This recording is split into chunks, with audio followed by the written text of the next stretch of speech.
What could possibly pique your... Harmony and unison. The confidence. Eternal. All.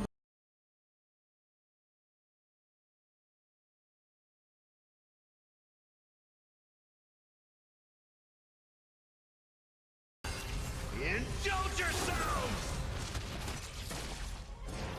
The confidence. Stars echo. Open sesame.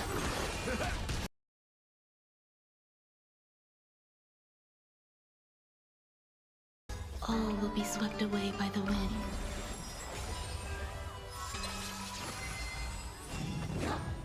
Expand your thinking.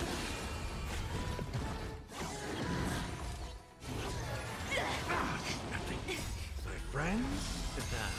Indulge yourselves! Endless riddle. Nothing but a void. Open sesame. Glimpse the unknown.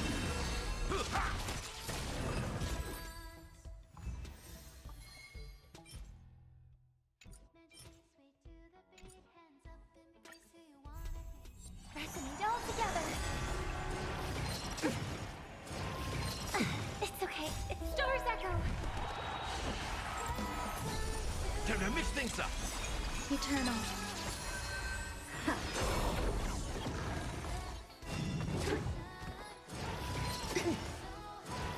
The confidence. All will be swept away by the wind.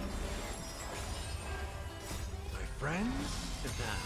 Indulge yourselves!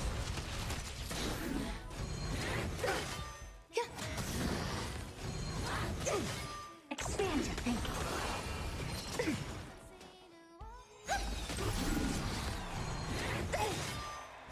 Stars echo. How's this taste? My friends? Indulge yourselves!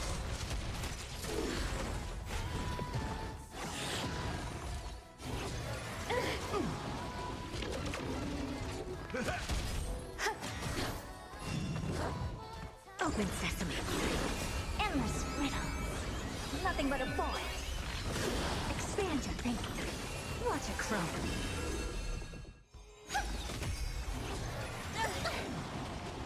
All will be swept away by the wind. Time to mix things up! Existence is unity. Open sesame. My friends? Indulge yourselves! Harmony and unison. Stars echo.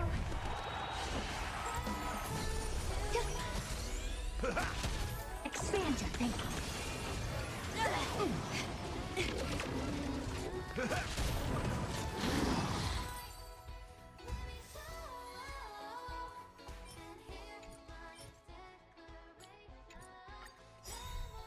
Resonate all together.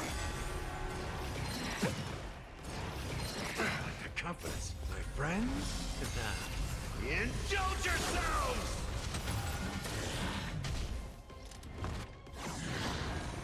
Eternal. All will be swept away by the wind. Impressive. Open sesame. It's okay. It's okay. The confidence. Stars echo.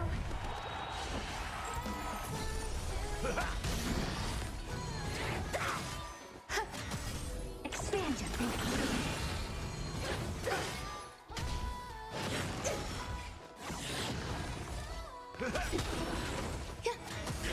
Open sesame. Endless riddle.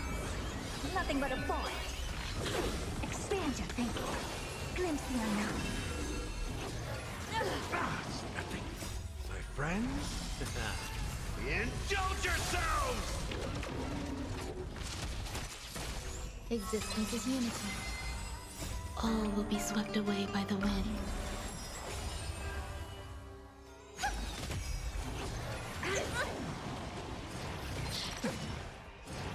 The confidence. Stars echo.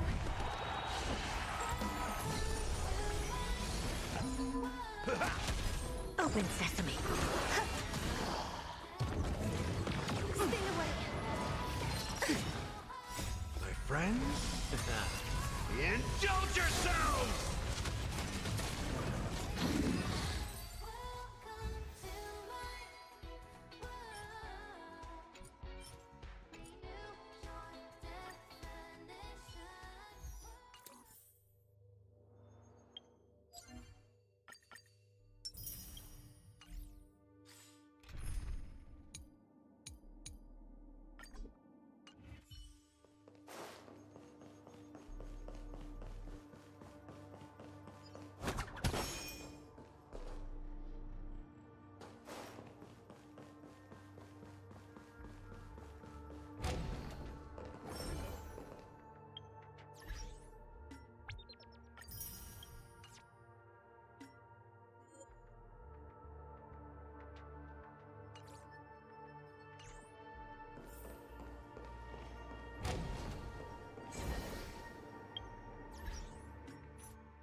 Oh, by the laughter! To think you've seen through my disguise this... Keep your shirt on. I'll watch. I'm on to you. This evil city has... If you wish to defeat me... Let the show begin. Stand in position. Detonate. Until everything burns to ashes! This fight to live! I hit the mark. There's more to life. Existence is unity.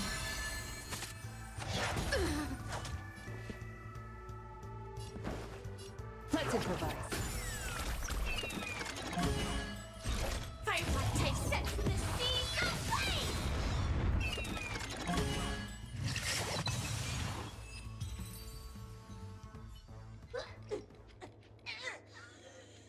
To think I was defeated by the...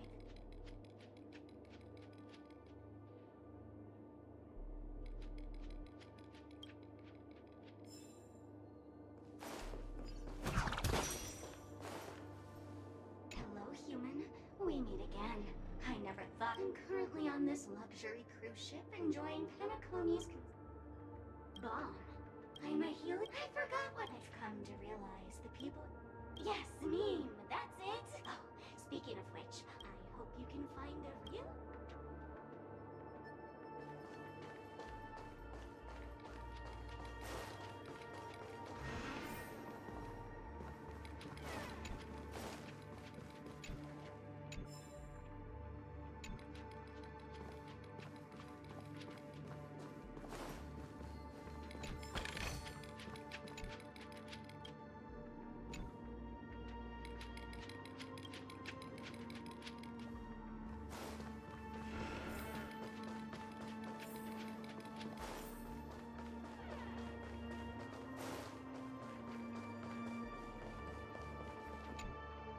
Welcome, human.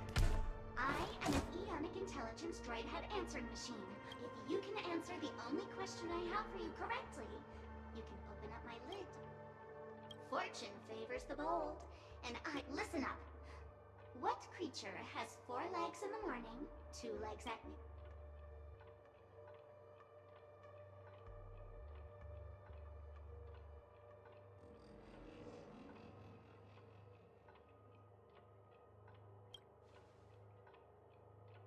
Correct answer! I hate smarty pants!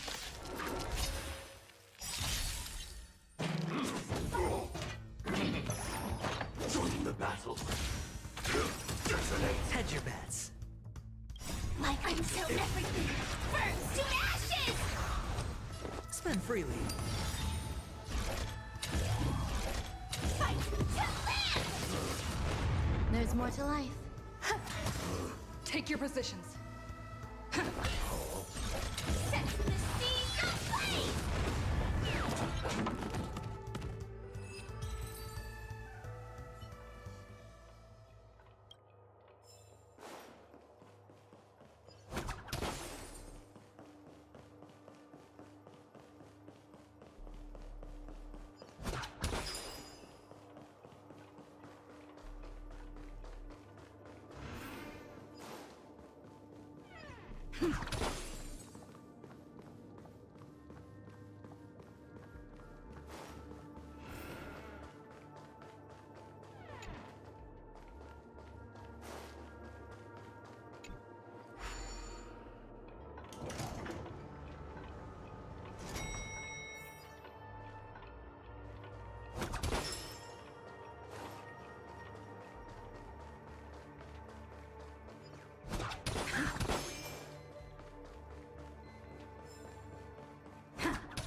Welcome to the Radiant Valley. Thank you, miss. But to be frank, care to experience it?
Is that a firefly?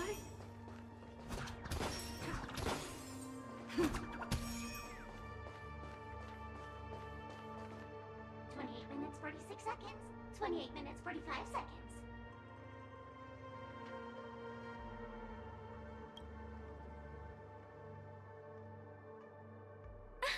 You're here! Don't come close! This bomb is very dangerous. And I'm the real Firefly. Since you're here, I'll just keep it short. Just over half an hour ago, I received a message from an unknown sender and rushed here as soon as I could. 27 minutes, 52 seconds. 27 minutes, 51 seconds. The Sweet Dream has lost the protection of the Order. If it were to blow up here, the consequences would be unfathomable. I've scrutinized it for a long time, but the bomb's design is incredibly unique. As if it's been locked by some mysterious path force. Apart from its creator, I fear no one knows how to deactivate it.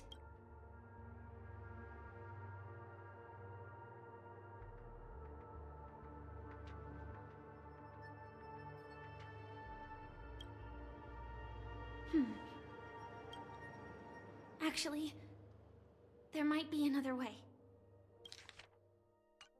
Do you still remember? The script said that I will experience death 3 times in the Land of Dreams. I think this moment heralds the 3rd time.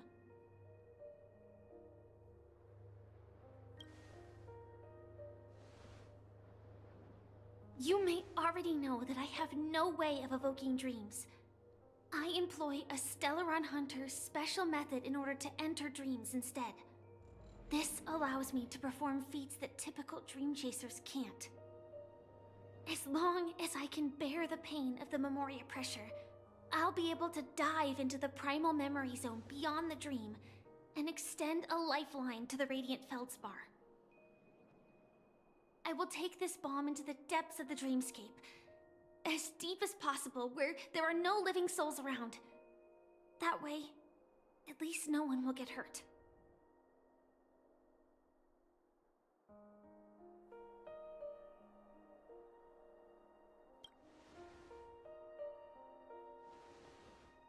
Don't worry. I believe that this Firefly armor will be enough to take me to where I need to go before the countdown ends. And maybe even make it back safely. At present, this is our best and most logical course of action. After all, a long story deserves a happy ending. I have some words to share with you, though they were spoken to me by Miss Acheron. She said that the so-called impossible is merely something that is yet to happen. At the moment, there are so many things that seem impossible, but are they really never going to happen? Maybe it's just that the moment to disprove these impossibilities hasn't arrived yet. Whether it be a literal ending, suffering akin to death, or a harrowing deathscape. Before the appointed destination arrives, they are all the same. Yet I can still make myriad choices. I also firmly believe that when that moment arrives for us to make a choice, the answer to our end will already be within our hearts. It is not destiny that shapes us, but we who shape destiny. The Astral Express and the Stellaron Hunters are like light and shadow. We walk on different paths, intertwined, moving forward and growing together.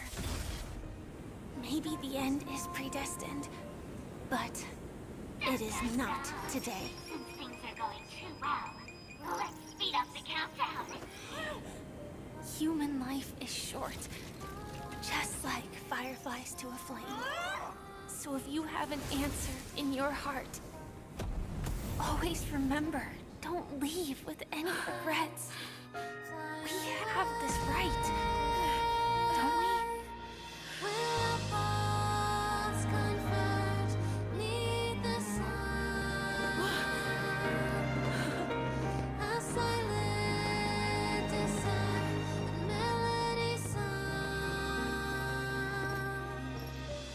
Since you care so much about other people's safety, why don't you go take a closer look?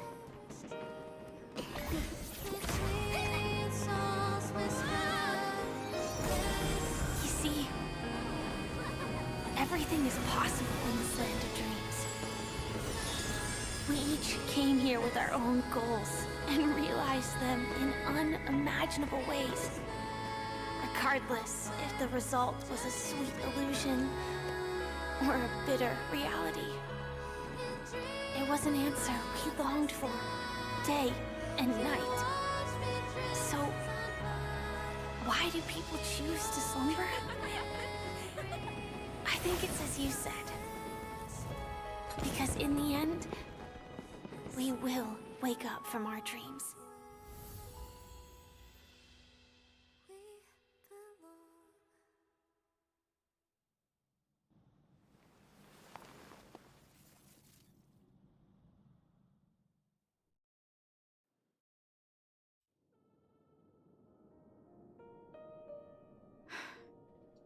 When I arrived, I happened to see a child holding it. He said the flowers were prepared by Aunt Jessie for the watchmaker and the war comrade he'd missed his whole life. Mikhail would place 2 bunches of flowers here year after year. And after he left, it became 3. Your wishes will always be remembered by someone. Now, Penacony, as you hoped, has welcomed the dawn after a long, dark night. The path forward may not be a bed of roses, but at least people are prepared to step forth towards freedom. Tiernan, you can go home now. While the Nameless are also preparing for the next stop of their voyage.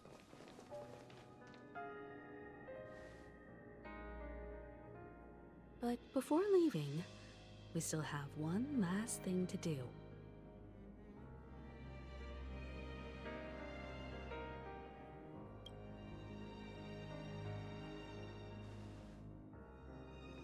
It is my honor. I've said many goodbyes. Yet I am glad that this is the first time I speak these words with a smile. But before leaving, I'm sure you all have plenty to say to the Nameless of the past. A fitting end to the tale of the departed. One could not ask for a better farewell. Go on. They're all here.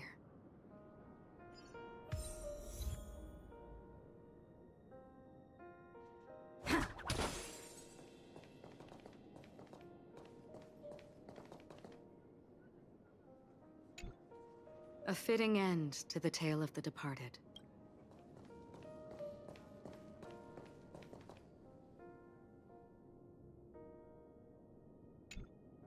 That statue.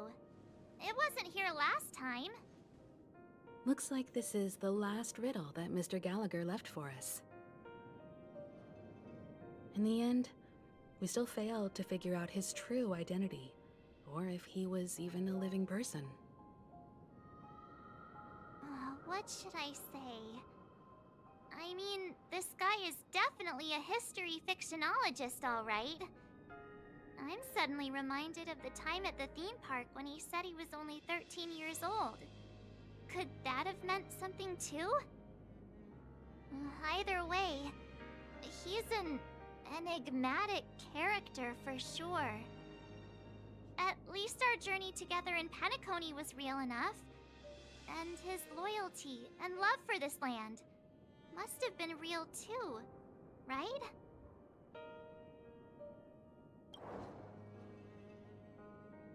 Gallagher, we raise a toast to you, the slumbering hound. To the festival's invitation, to all lies and the singular truth. If we ever meet again, please don't talk in riddles.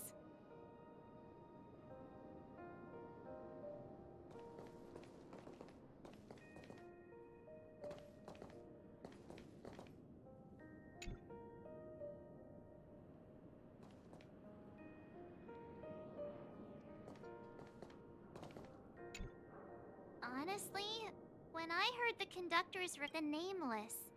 Those who trailblaze, doing good deeds but never seeking recognition.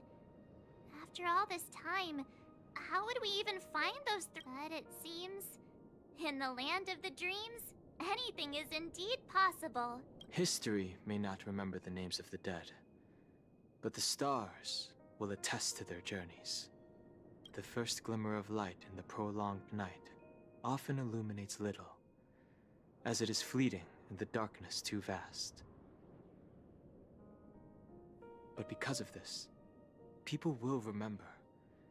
As long as something shines in the night sky, then when the first star falls, countless more will follow, streaking across the horizon.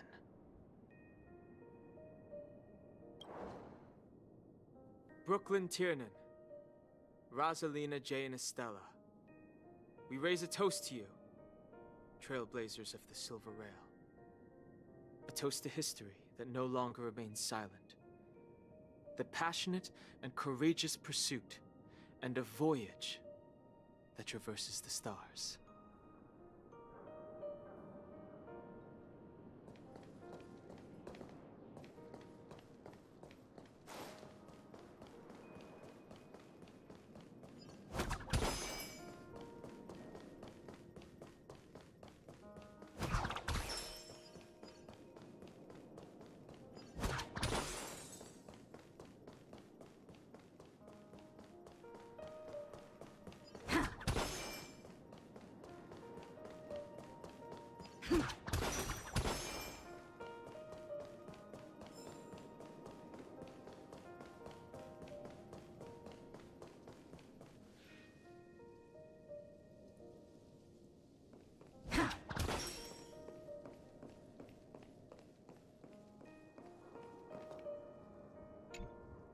Is the Astro Express ready to depart Penacony?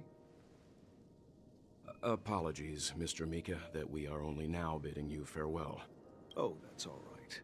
You've all done so much for the Watchmaker, and we are forever indebted. Allow me, as the representative of Dreamflux Reef, to make another toast to all the nameless. What will the people of Dreamflux Reef do now? Many will continue to live here. Those accustomed to being awake will mostly have a hard time getting used to a life of darkness with their eyes closed. Though the order has faded, there must be someone to watch over this primal memory zone. Penacony's nights are long, and there are many who are still far from a good night's sleep. As for the sweet dream over there, we're still managing without it, aren't we? Mika and residents of Dreamflux Reef, we raise a toast to you, watchers of the long dream. To your tenacity throughout time, to each sorrowful night, and to the dawn that is finally upon us.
In the end, we still came full circle. This trailblazing expedition started from the moment you and a bellboy ran into each other. After going on a journey of many twists and turns, they still ended up where they started. Just like a clock's hands that turn round and round, the start and end of each day will always land on 12 o'clock. The advent of time moving forward. There shouldn't be much left to say. This entire adventure started because of you, and should naturally end with you. And then, a new page will be turned. Mikhail Char Legwork, we raise a toast to you, watchmaker of the land of the dreams, nameless of the Astral Express. To Penacony's past, present, future, and the child's unwavering dream unto death. With that, our duty as Nameless should be complete, right? The trailblaze can illuminate the way.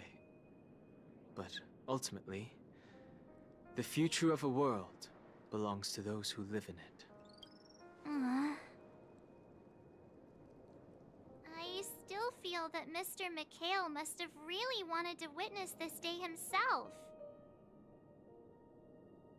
What's on your mind, March?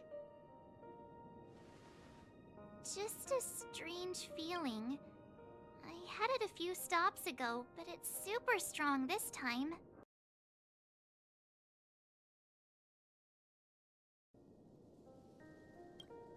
Why not talk about it? Maybe everyone's thinking the same thing.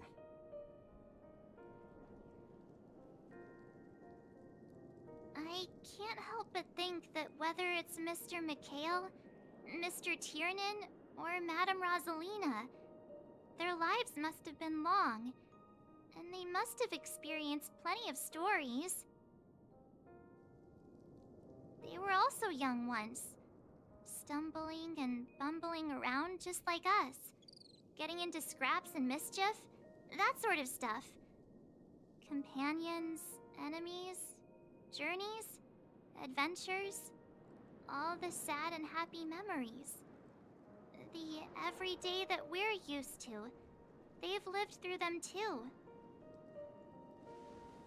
But those things are all in the past.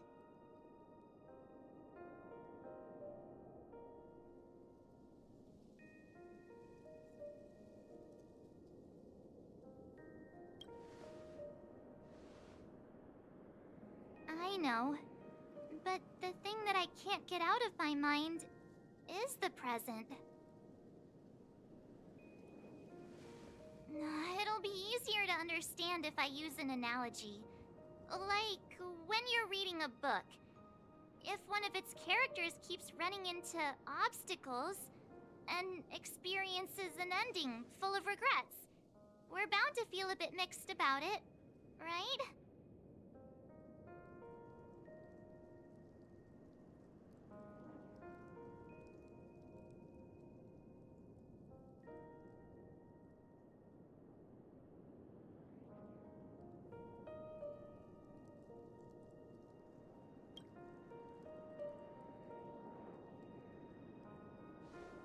Because we've seen every nook and cranny of their lives, we see these people as special. So, even if there are parts of it that aren't really realistic nor logical, we still hope that their story gets a good ending when it comes. But what if they and we aren't really that special? When Mr. Mikhail sat in this chair, waiting for the Astral Express to arrive every day, what was he thinking? And if, at the end of his life, he could still firmly say he had no regrets, then what is this regret we feel in our hearts right now? I think each and every one of us is searching for the answer to this very question.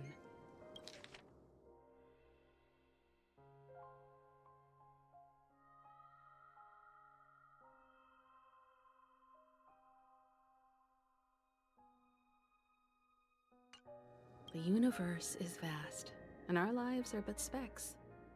The trailblaze never ends, but against the backdrop of the cosmos, the average person's lifelong journey is merely a short stretch.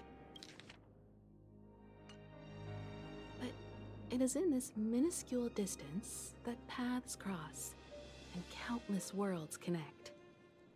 The universe may not remember every person who leaves a tie along the Silver Rail, but we will. As long as we remember, their stories will never end. And what Mr. McHale has left for us is his answer to this very question. It may not be perfect, but it left a smile on this storied, jaded old Nameless's face at the end of his life. And its meaning will be interpreted by those who come after us.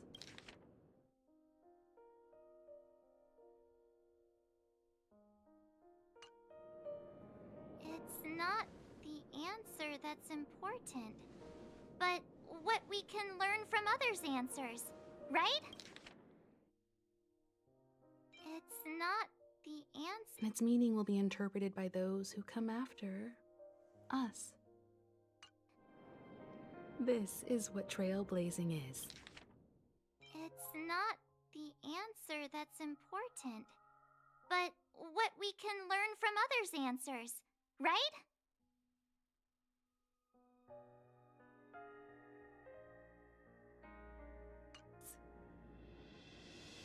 Sure. I'm really sorry for bringing down the vibe. Quick, Don Hung, tell us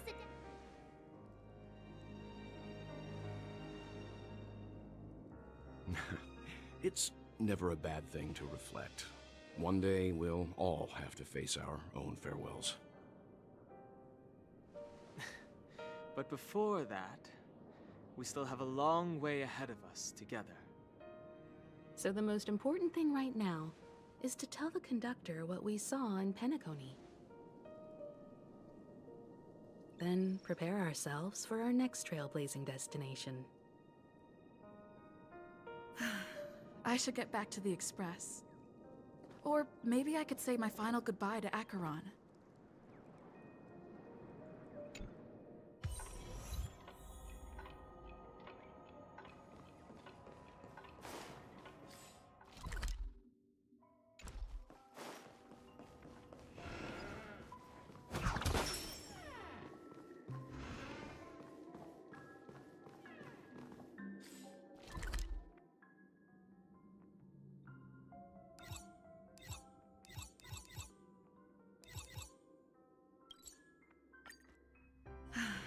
I should get back to the Express. Where to now? Or maybe I could say my final goodbye to Acheron.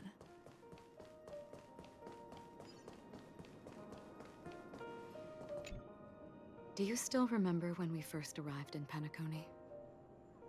Who would have thought our paths would cross in such a way? Come to think of it, I didn't even get a chance to formally introduce myself. Simply put, I'm a self-annihilator who was cursed by the Nihility. My hometown was destroyed a long time ago, and the whole world was erased beneath their shadow.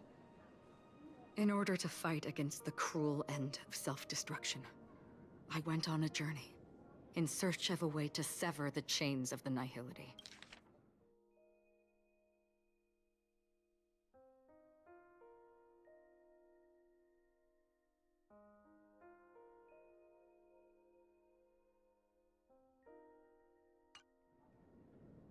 After a long and grueling search, I am convinced that my destination lies within the depths of the dark web, where reality and the Nihility are separate.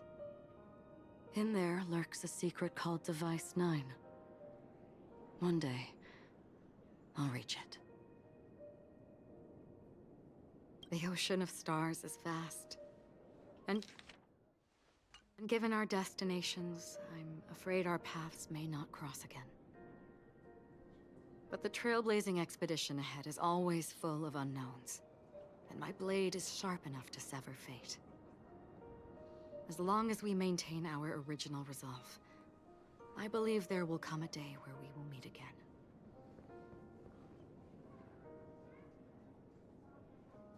Ah. In that case, I must apologize for my rudeness. Do you remember when we first met? I once said you reminded me of an acquaintance.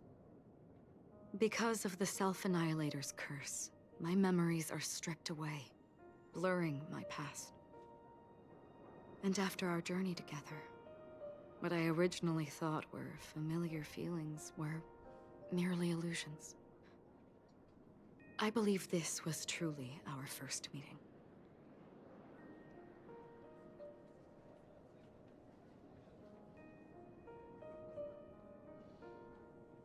What do you mean? It's improbable that you've crossed paths with my past self. What I mean is, there is nothing left to retrace there. Only nihility.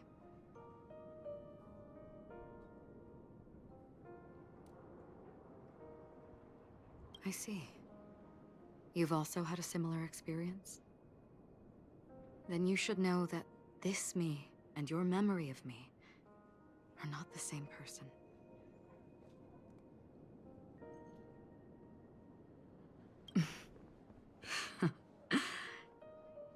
Long ago, I too was like you, with irreplaceable companions.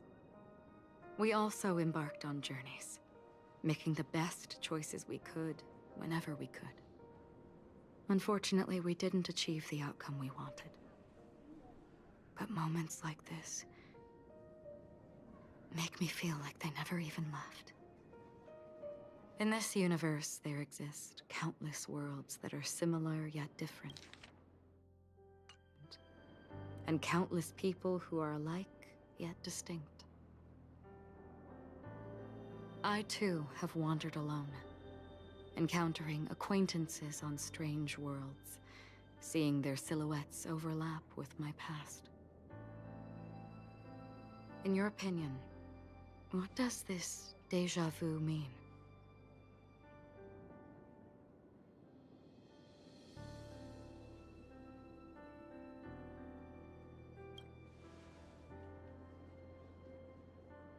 Attachment, desire, longing. They may all be right, but they are all incomplete. I believe it's not something external, but something that originates within us. An emotion that traverses time from a certain moment of our past to reach us. Perhaps it's a source of warmth and happiness. Or maybe it brings pain and sorrow. Each time we reminisce on our past, we always seem to notice a tiny but unforgettable instant that we left behind us, along with certain other things that remain constant throughout. That is a summary of our lives, encapsulating everything about us in these moments. Proof of our shared path. Within them, we glimpse our own essence, and thus, we truly exist. Perhaps it's a source of warmth and happiness, or maybe it brings pain and sorrow. Each time we reminisce on our past, we always seem to notice a tiny but unforgettable instant that we left behind us, along with certain... Just like everyone in this story, hurtling onwards along the path of destiny with passion and courage for the things that breathe meaning into their lives. Set forth on your voyage without hesitation, Nameless, on the path of the Trailblaze. Even if the ending has been predetermined, that's fine. There are countless things that humans cannot change. But before that, on the road towards the end, there are still many things that we can do. And because of this, the end will thus reveal a completely different meaning. This is the meaning of journey. All those things, beautiful before, are still so now. And I believe it will still bloom at the end of the nihility, until we meet again beneath the sun's rays.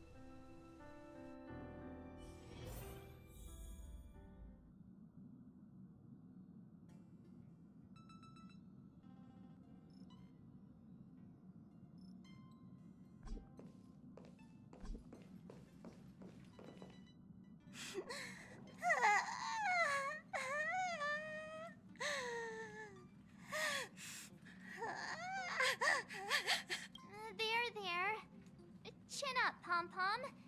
Don't be sad. Don't cry. Wow. Your method of consolation is truly unsophisticated. Still better than just standing there like a scarecrow.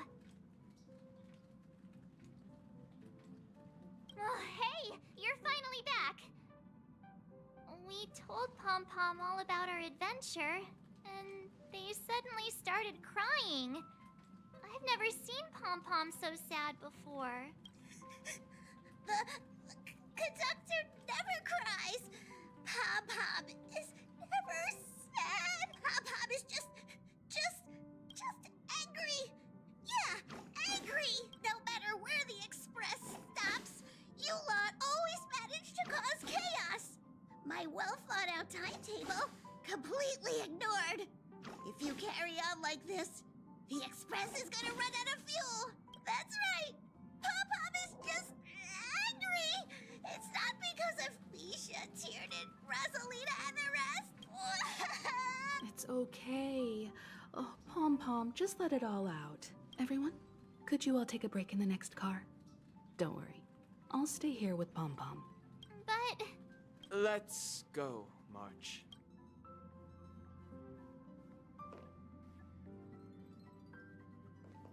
It's okay. Oh, Pom-Pom, just let it all out.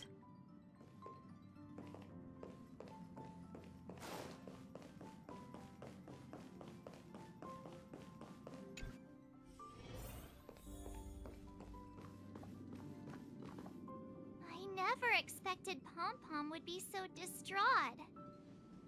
Those three nameless must have meant a lot to Pom-Pom. No one knows exactly when Pom-Pom boarded the Express, but one can surmise that their journey has been filled with many hellos and goodbyes. Probably more than we can imagine. The fact that they're crying so hard is probably a good sign. It proves that Pom-Pom's emotions haven't become dulled by the grind of time. They still deeply cherish every nameless who has boarded the Express and value every journey shared with them. Leave it to Himiko. When it comes to comforting, there's no one better on the Express.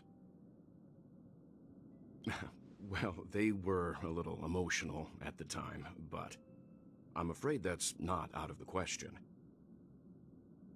Since you joined us, the Express has stayed longer than anticipated at every stop along the way. And to ensure that everyone always makes it back on board, Pom-Pom has had no choice but to delay the warp jump schedule.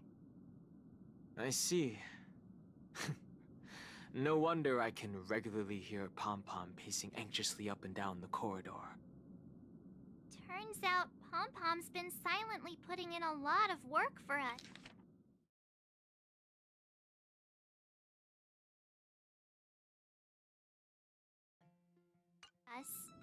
Wow. Different from typical vehicles, the Astral Express converts every trailblaze into the energy it needs to run. Ideally, as long as trailblazing expeditions continue without interruption, the Express will receive a constant flow of energy, much like a perpetual motion machine. But because of our previous encounters, fuel is being used up much faster than expected. We can probably only pull off 2 more warp jumps at most. Only 2 more? Isn't that super risky? I don't want to become an ice cube floating around in space again.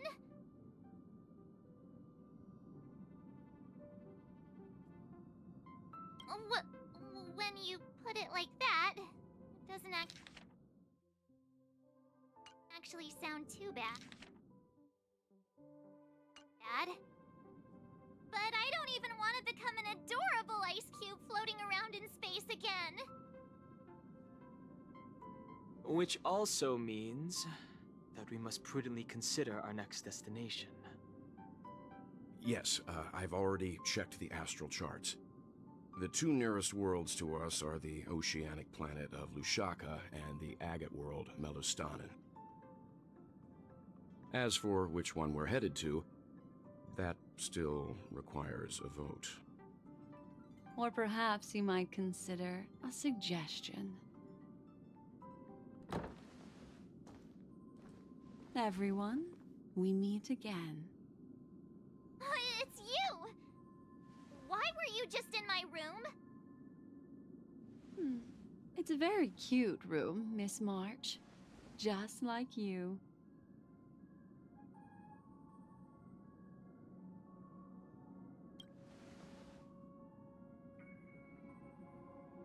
Memo Keeper, let's put aside how you managed to sneak past everyone and board the Express for now.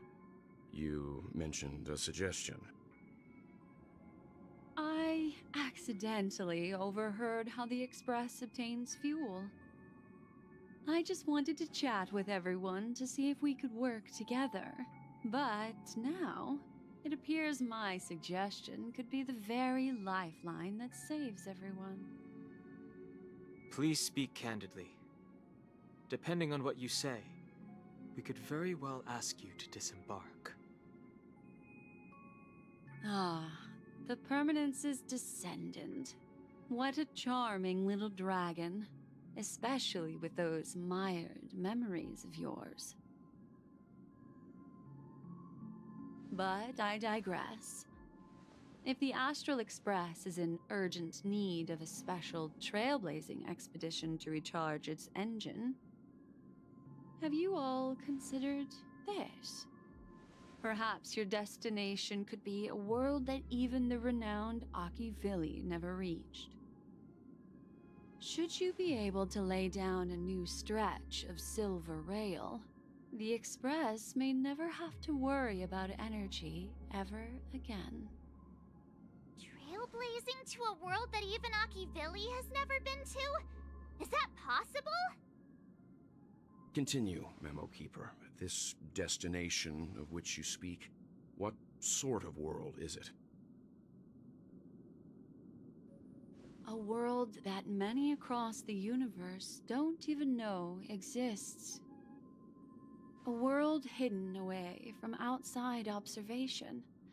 Its presence only revealed by the light from the mirror of the Garden of Recollection.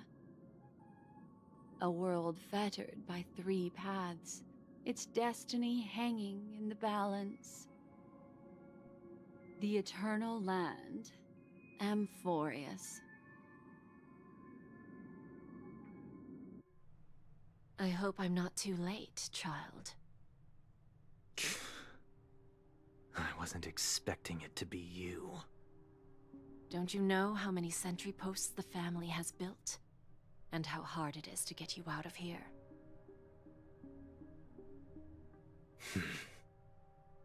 Looks like my time's up. What do you mean? What time? Negotiation, interrogation, or death.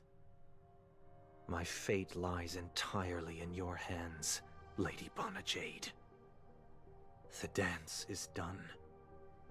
Why bother with the compassionate pretense and give someone who's about to die the chance to talk? Despite your fall from grace, you still look well. I'm very glad to see that you're so full of verve. Do not insult my pride with half-veiled sarcasm. Have you specially come to see me just to sate your vile vanity? Oh, of course not. I merely came to fulfill your younger sister's wishes. To offer you a generous trade. That is, if you're willing to accept. Robin? To build a true haven where everyone can attain peace. That's the oath between you siblings, isn't it? If I told you there was still a chance to realize this vow, would you be willing to talk to me then?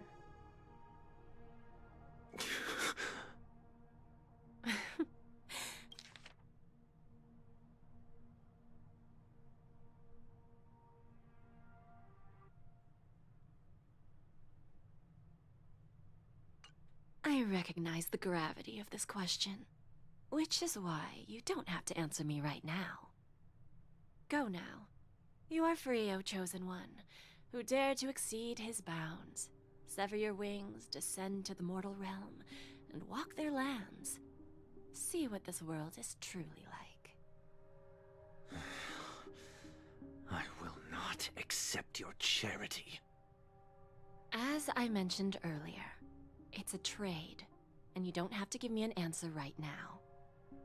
Rewards are not reaped in a day, and if there's one thing I'm best at, it's waiting. The sweet dream still continues, and the night is still long. You have plenty of time to contemplate your answer. A word of advice for you before we part ways. A word of warning from someone who's been in your shoes before. Life is too short to miss out on golden opportunities.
can tell me anything that's bothering you. Amphorius, the Eternal Land.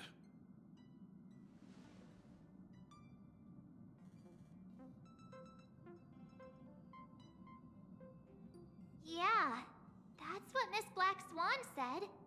It's a world hidden away from outside observation. Amphorius.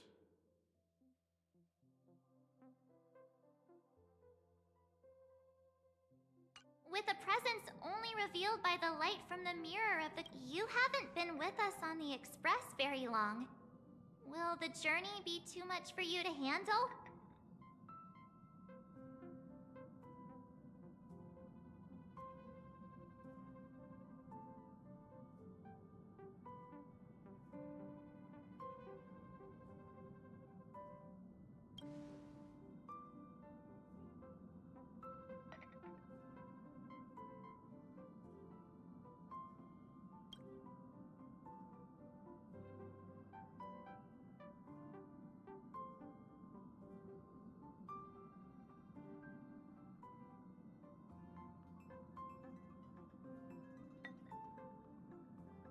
We should consider Pom-Pom's opinion, too. They don't know we're considering Amphorius as a destination.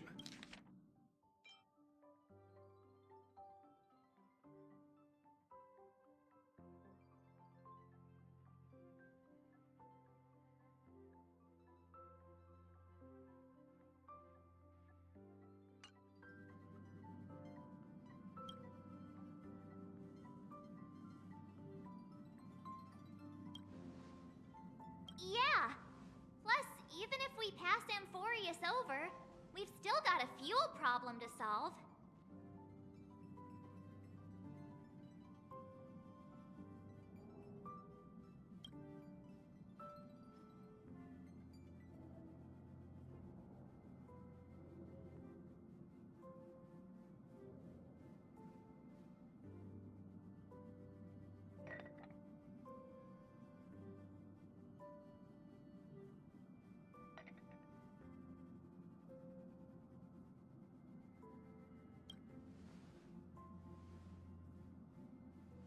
In other words, we won't be leaving Penacony anytime soon.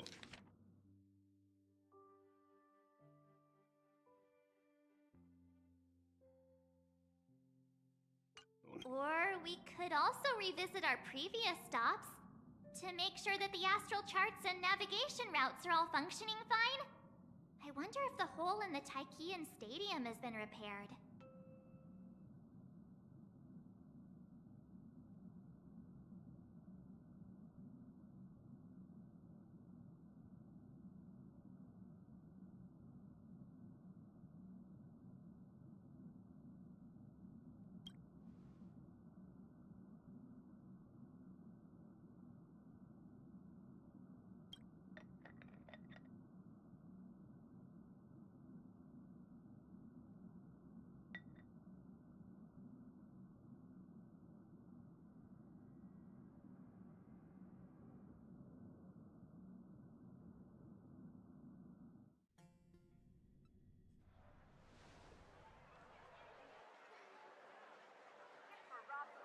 Creating chaos is also a means of maintaining social stability, if you ask me.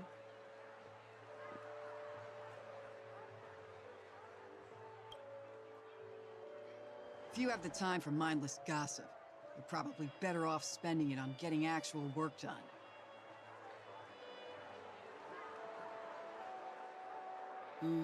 They say this is all part of ongoing investigations. But is there even any point to doing this? The threat's long been neutralized. They're just putting on a show.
I mean, look at us. This sudden surge in inter-family cooperative efforts. It's nothing but a pretense for those outsiders, isn't it?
Sounds like you've got insider intel. Now I'm curious. Are the stories going around true? Was the furor that broke out a while ago really a result of trouble within the Oak family? Those are some difficult questions. Didn't I just say that creating chaos is also a means to maintaining social stability? Now, who knows who's been fanning the flames? But there are a dozen rumors going around out there, each one more outlandish than the last. Oh, I've heard those. Conspiracy theories about how the IPC had orchestrated everything and... what was it again? That the chaos was only quelled because of an accident? Makes no sense. So what's the lowdown? Oh, the truth has probably been long buried under all the hearsay. All I can say for sure is that someone's taken the rap for it. You mean the former Oak family head? Bingo. Most of the blame was pinned on him when the Charmony Festival was abruptly cancelled. Since then, not a single soul's seen him. Heck, forget his whereabouts. Nobody even knows if he's still alive. Talk about scary. For all we know, we might have watched something go down in history, like what happened to the Black Plum family back then, without even realizing it. I've heard another theory about that family head, though.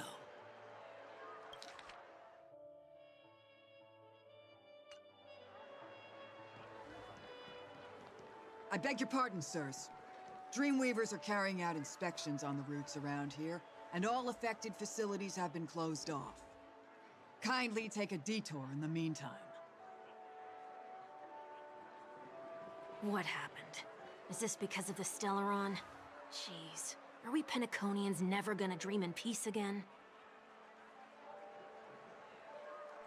There is no cause for alarm, sir. The Stellaron has already been sealed. This is just a routine inspection. A move to heighten security, if you will. Please rest assured that the family will do everything in our power to protect the sweet dreams of every guest. I see. We'll leave the two of you to your work,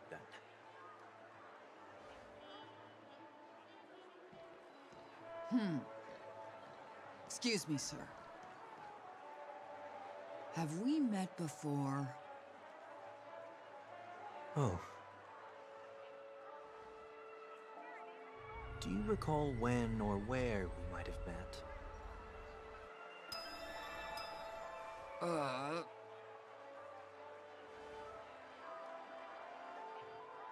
My bad. I must be mistaken. Sorry about that. Sweet dreams to both of you, sirs.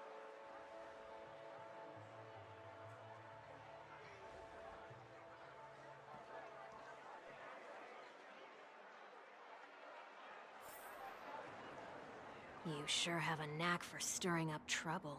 Of all the routes available, you had to take the one that Bloodhound's keeping watch over. We shouldn't run into any problems with you around. Even if they see through the Harmony's power of disguise, there'll be a way for us to escape. Spare a thought for me, will you? Just being in your company is plenty enough to get me into trouble, Mr. Prime Fugitive of Penacony. And that is exactly why I need you with me. You're the only one I can rely on in Penacony now. The only one you can rely on, huh? What about her?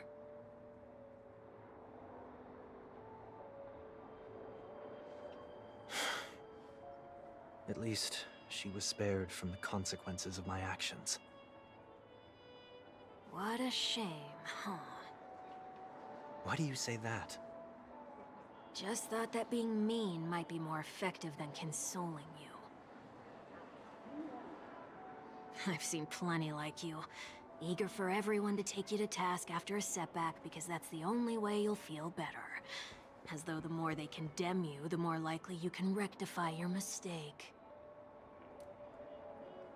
That said, if I'd really wanted to hit you where it hurts, I'd use a different approach. Like a show of sympathy, for example. You're right. I won't deny that. She should still be in Penacony. Aren't you going to look for her? That won't be necessary. I'm sure you already know why, considering your vested interest in reading my thoughts. I can't bring myself to see her when I'm a fugitive. All right, then let's keep going. Helping a fugitive return to their home. So exciting.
I see two bloodhounds. They appear to be on official business, unlike the pair from earlier. What's happening at Ideen Park? Hey! Hey! In case you didn't notice, I can't see anything. My apologies. I forgot that you're not very tall. Remind me, why do I have to make this trip with you again? We've been through this. You're the only one I can turn to now. Besides, we once lived a cat-and-dog existence. Embroiling you in my affairs won't weigh on my conscience. You certainly don't have much of one if you can bring yourself to say something like that. Yet you will repay this favor all the same. After all, you're only alive today because of me. You owe me that much. Holy moly! Can you get any more conceited? When you were abandoned in the wild and near your end, I showed you a way to survive and helped you escape the jaws of death. When you were at your wit's end and felt lost about your future, I did everything within my power to help you safeguard your position in the family. Okay, I get it already. You have a way with words, I'll give you that.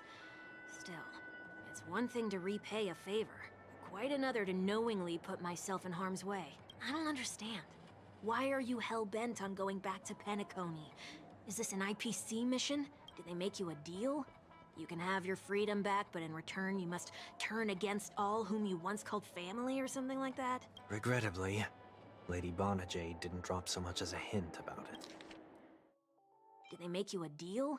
You can have your freedom back, but in return you must turn against all whom you once called family or something like that?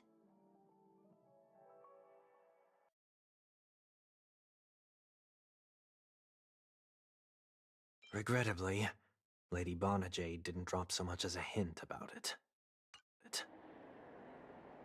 Go now. You are free, O Chosen One, who dare to exceed his bounds. Sever your wings, descend to the mortal realm, and walk their lands.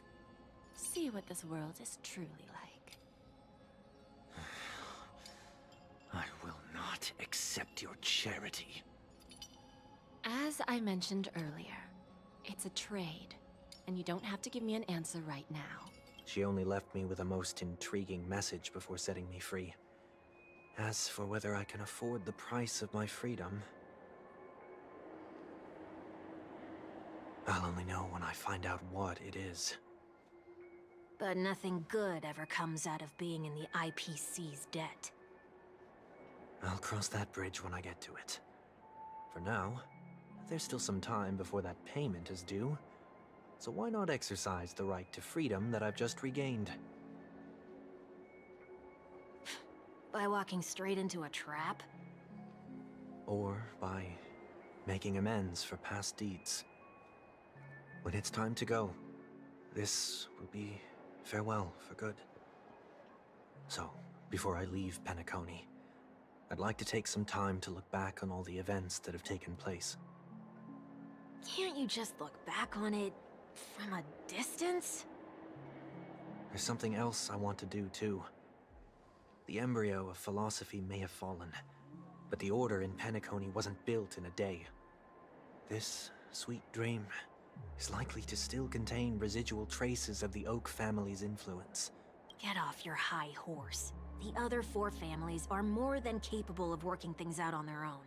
I might have gone astray, but others shouldn't have to clean up after my mistakes. Then you should also know that the IPC isn't gonna help you a second time. If you fall into the family's hands again, you're done for. You know how it is. Old habits die hard. The tie should be on the center line. The shirt must not protrude from the vest. Trouser creases should be perfectly straight, and always aligned with the tips of your shoes. We should always ensure that everything is in order before walking out the door.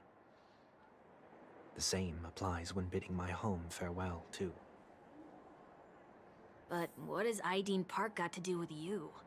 Don't tell me that the Founder's one of your disguises. I'm not that old. Oh, come on. Take a joke, will ya?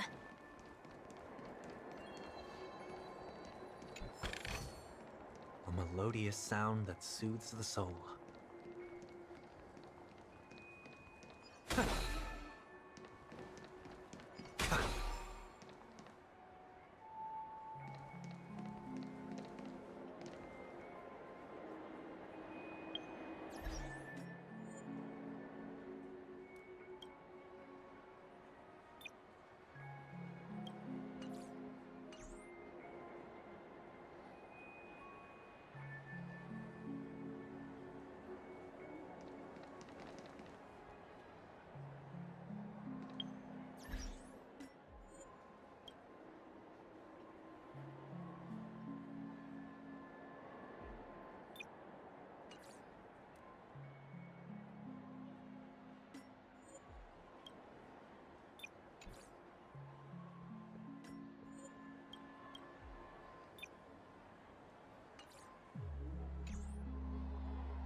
Sorry, but park facilities are out of order.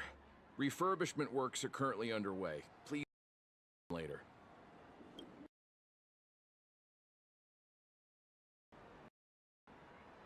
That sounds familiar.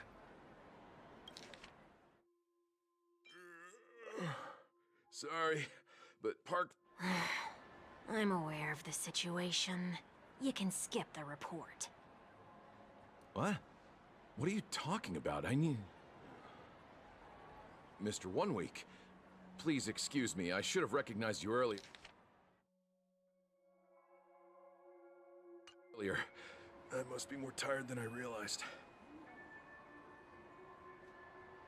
I want to know what's going on in there.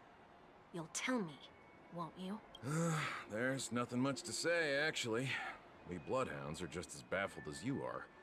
My guess is that it's simply part of the aftermath of the Stellaron incident. Aftermath? You are? Renowned workaholic, Mr. Workday. He works for me. You don't know him? Oh, I see. Pardon my ignorance, sir. Coming back to the topic of the park, let's just say that it has been recently observed that certain behaviors are not tolerated around here. What happens if you violate the prohibitions? It's baffling, but corrective measures will be taken. It's kind of difficult to explain. Maybe you'd like to see for yourself? Yeah, that works. Can you keep watch over the entrance? We'll go in and have a look for ourselves. Please take these notes with you. They may come in handy. You shouldn't have said that just now. It'll only make us look suspicious. Said what? Mr. Workday? I was just telling the truth. I've always found this name to be more suitable for you. So, why are we here? You managed this park before? You could say that. I was still a child back then. To become the bronze Melodia of the Oak family, I'd gone under Mr. Gopherwood's tutelage. We were taking a walk in the park like any other day, when he suddenly hit on the idea to have me manage the park. Within the domain he demarcated, my every word would hold the force of law. In hindsight, that was probably the first time that I enforced order. You rose through the ranks soon after. I take it that you must have done a pretty good job. Quite the contrary. I made a terrible mess of things. Fortunately, the tourists thought of it as nothing more than a spell of merrymaking. Was that his way of training you? Perhaps he was just using an approach with lighter consequences to show me what he'd learned in life. That there is never an ideal paradigm when it comes to rules. If the enforcer is incapable of introspection, then even regulations once laid down with the noblest of intentions will eventually become defiled. This place is no exception. The distorted after-echoes of the Order will only add to the chaos. Let's see what we have on these notes.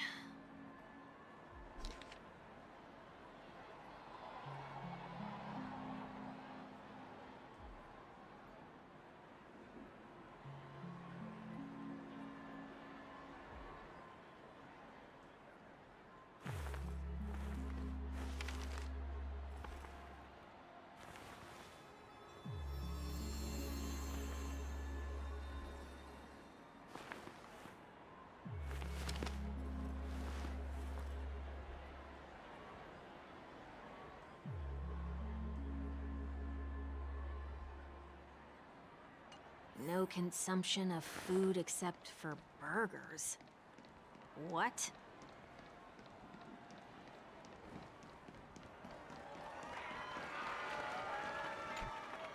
Be kind to birds. Looks like some rules weren't distorted. That's a word-for-word account of what I said back then. Did you make this rule because your sister is named Robin? No, it was for Mr. Gopherwood. He used to stop by the park to people watch and appreciate the vibrancy of life. This was his way of recharging whenever things wore him out. I wanted him to rest undisturbed. Be kind.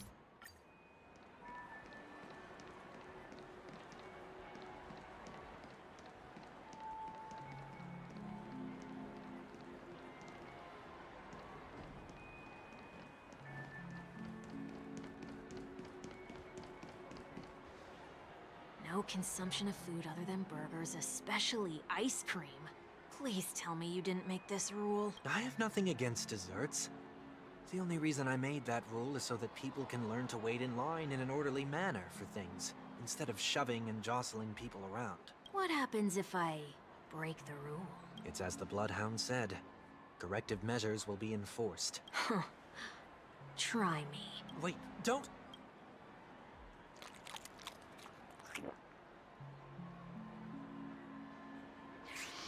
Ah.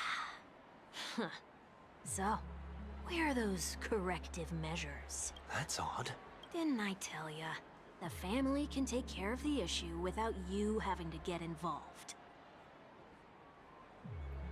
Next on the list is the stage. Let's go and check it out. Only cast and crew members are allowed on the stage. A surprisingly reasonable rule. And an easy one to test.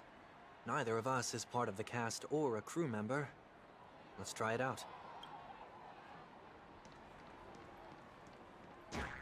Huh? Let's try that again.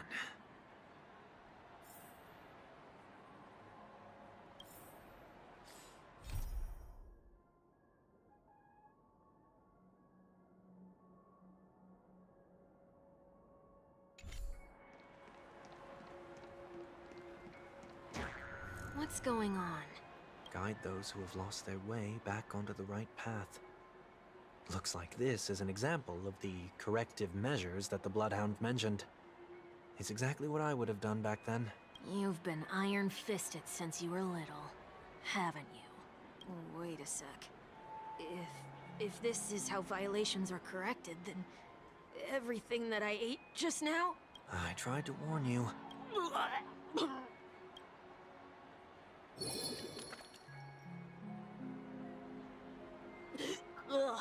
How do you feel? Now? I'm feeling murderous. In any case, say what you will, but I can't sit by and do nothing. Not when I'm the cause of all this trouble in Ideen Park. There's no need to involve the Dreamweavers. I'll fix these distortions once and for all. What's the plan? Nothing complicated. All distortions have their roots. We'll be able to trace them to the source once they manifest. Breaking a few rules will do. We just need to make sure that the corrective measures that will be implemented aren't too much for us to handle. When a distorted after echo manifests to correct us, I'll be able to pinpoint its whereabouts. Then, I'll use the power of tuning to heal the dreamscape. So, can I take it that rules are meant to be broken now? Please do not use Soul Glad bottle caps sold by the Dream Jolt troupe while experiencing the attractions. The Dream Jolt troupe, where? Are they hiding or something? Please do not. The Dream Jolt troupe.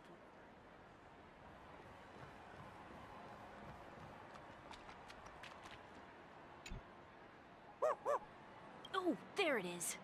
Found a good hiding spot, didn't ya? Come on, let's buy some bottle caps from it. Just one moment.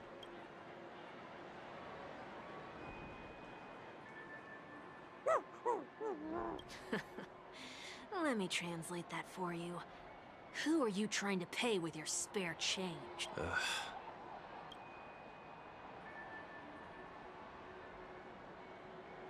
I'm afraid you're going to have to handle this if it isn't enough. Handle this?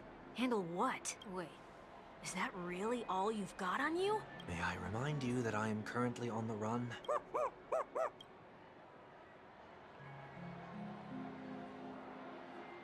Whew. Luck's on our side. Looks like we scraped together just enough.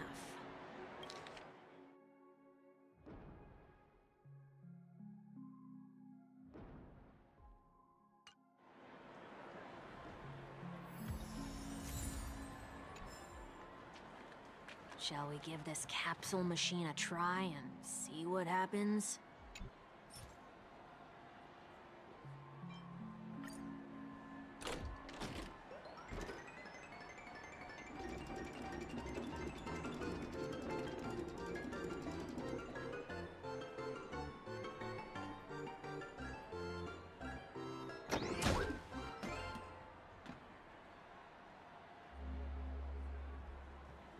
Nothing's off so far. Maybe we should open the capsule?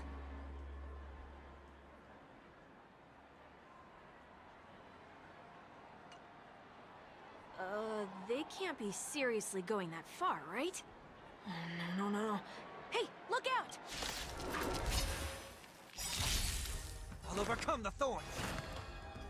Serenity is before me. Attack!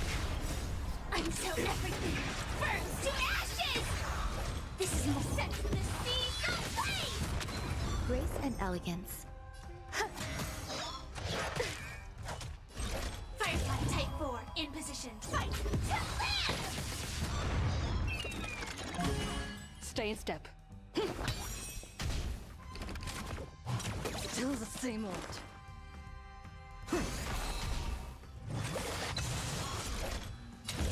Set from the sea, go play!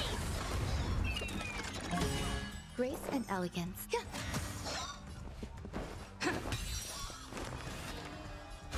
Out farewell.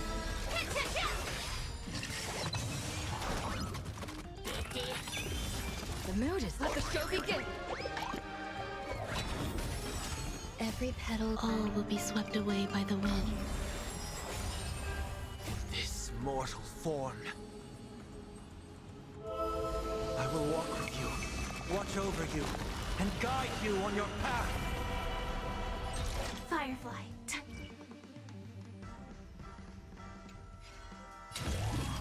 Live to fight! Fight you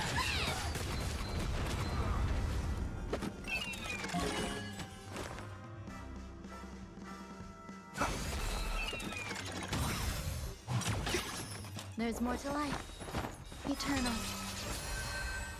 Attack detected! Take your reflective device. Fight! To land! Seek and you shall receive. Serenity is before me. This is more set from the sea, go play!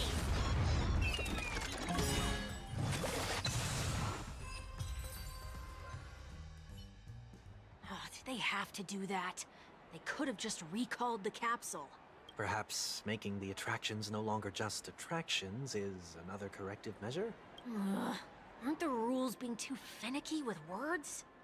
We're not breaking enough rules. We should look elsewhere, too.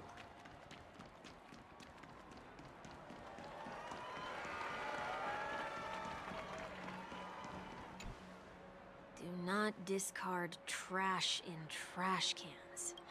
This is absurd. Did you make this rule too? Children tend to be fascinated by such paradoxes. I was no exception. Forget it. I don't even know how to joke about this. Well, what do you suggest we throw in?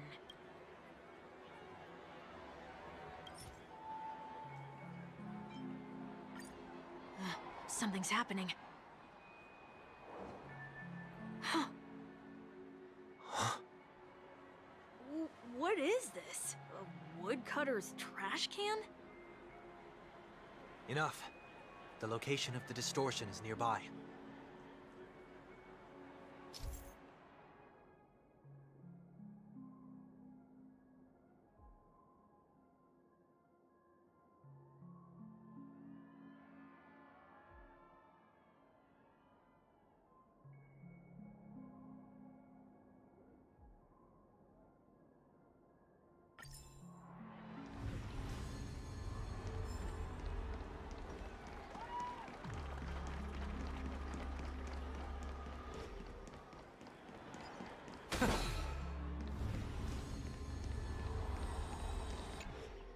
Oh, there it is.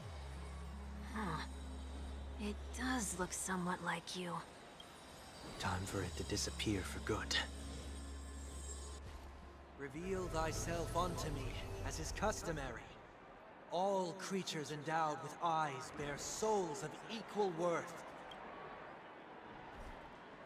Whoa, it worked. The IPC totally should have sent someone to keep an eye on you. Aren't they worried that you might make a comeback in Penacony and grow a new pair of wings? So long as there remains a need for me to keep a low profile, I'm no threat to them. That's true. Come to think of it, you had always been in the spotlight, be it as a respected member of the elite or a leader. When was the last time you fell into the mud? All the way back during your childhood days? Sometime before I turned 6.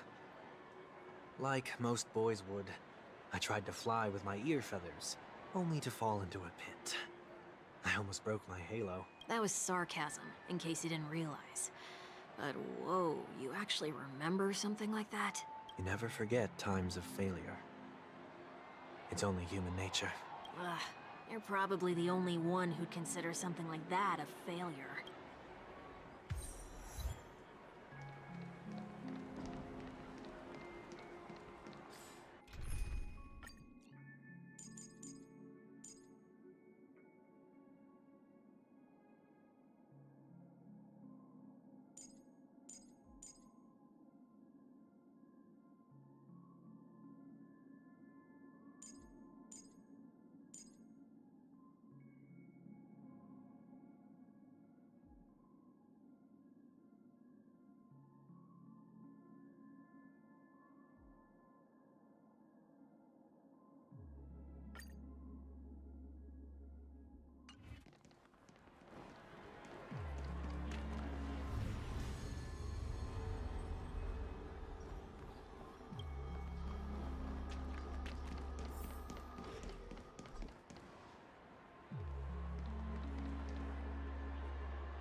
What is it this time? Just looking back. But nothing's there. That's the whole point of revisiting a place. When I look at everything here, the memories are so fresh, it's as if it all only happened yesterday. When the younger me tasted failure here. I ran myself ragged to fix the mess. I thought myself no longer the same person as before. But it looks like I was just going round in circles. I'm glad for this chance to look back on my past in this way. Come now, we should go. This will be a long farewell.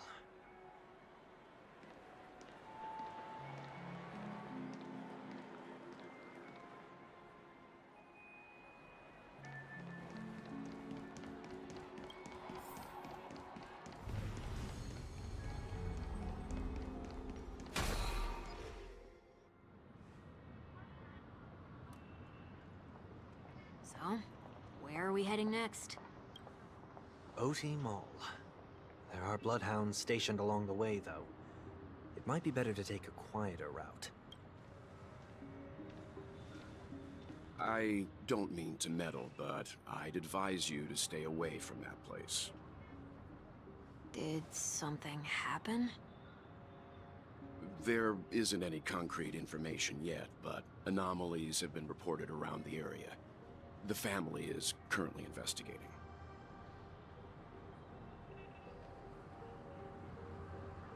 You okay? I'm fine. The Stellaron incident may have been quelled, but who is to say that nobody has another agenda? Thanks for the tip, sir. We'll make a detour. May you stay safe, too. Hold on.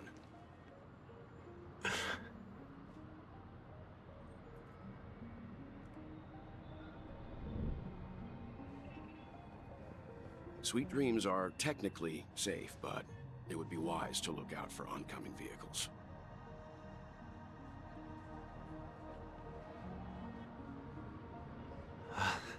Thank you.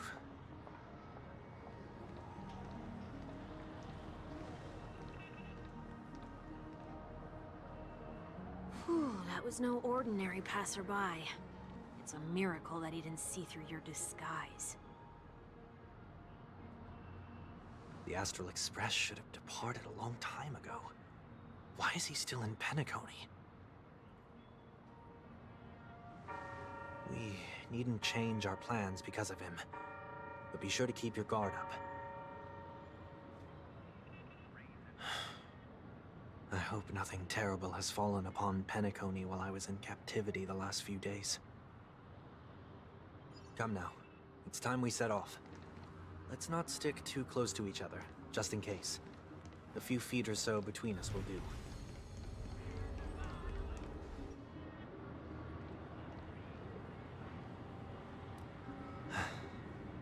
Seems I let my wishful thinking get the best of me.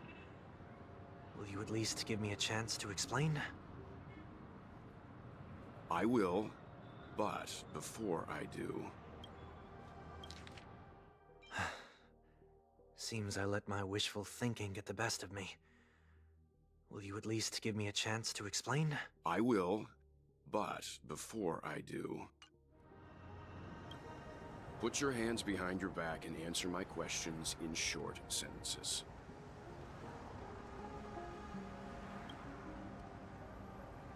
Short sentences? I need to make sure your words aren't concealing any dangerous incantations. I can't believe I've left everyone with such a peculiar impression of me. Please, believe me when I say that I didn't come back here with ill intent.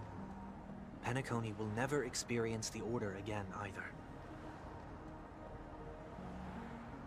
I'm afraid I won't be taking your words at face value, not after how you wielded the power of harmony.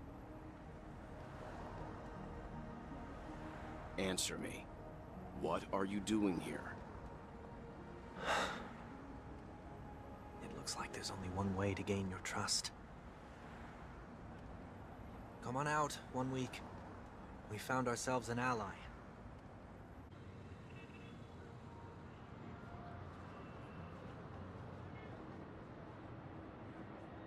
So, it was the IPC that freed you. My sister has likely made an agreement of some sort with them. As for how I'm able to move around freely in Penacony, I have 1 week to thank for that. As you can see, I've only returned to my home to bid it farewell. Would you be kind enough to give me a chance to say goodbye, so that I may leave without regrets? Agreed. But, until you leave Penacony for good, you're to stay by my side.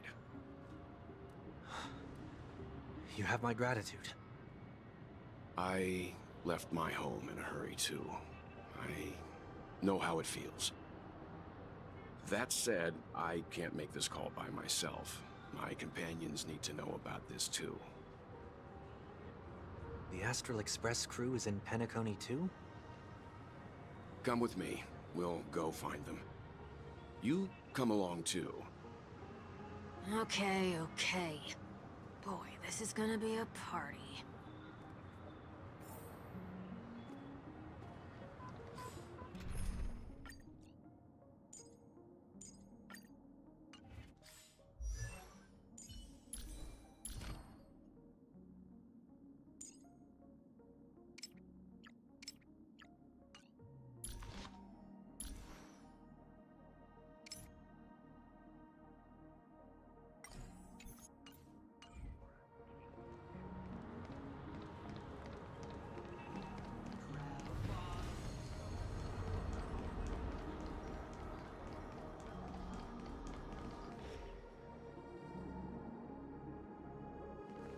We're here.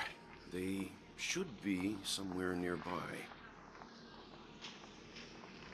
Mr. Yang, if you don't mind, there's something that puzzles me. Now that the crisis on the planet of festivities has been averted, shouldn't the Astral Express have departed to continue on its trailblazing journey? Why have you and your companions stayed behind in Penacony?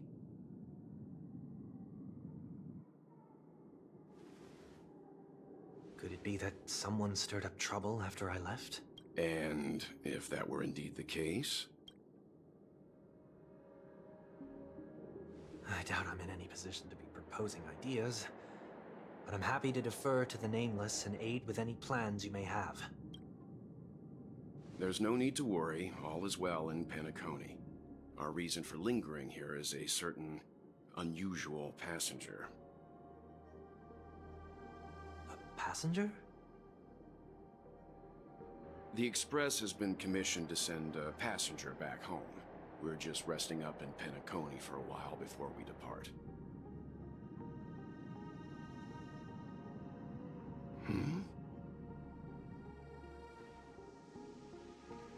By passenger, do you mean this lady here? Oh.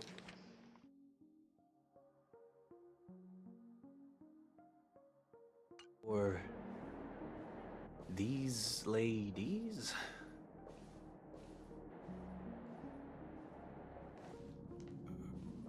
This... how? You're finally here, Mr. Yang. We have a huge problem.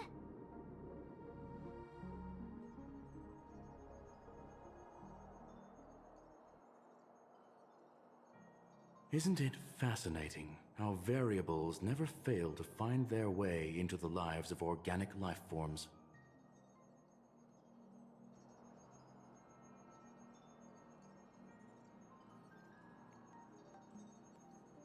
I have no interest in the Harmony's celebration, so it's only natural for me to turn down the invitation. But it looks like my decision also cost me the front row seat to all of your exciting adventures. Conclusion: there is likewise a downside to pursuing reason.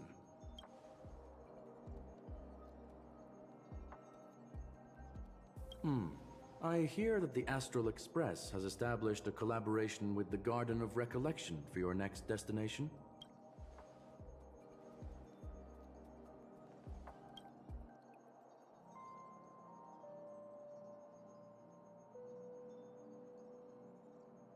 Could there be more to it?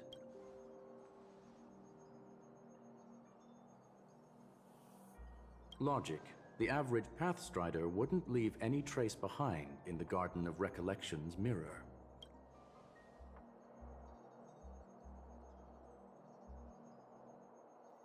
It's a pity we do not communicate much within the society. Not to mention we've lost most of our members to the Lord of Silence. I have never heard of Amphorius, however.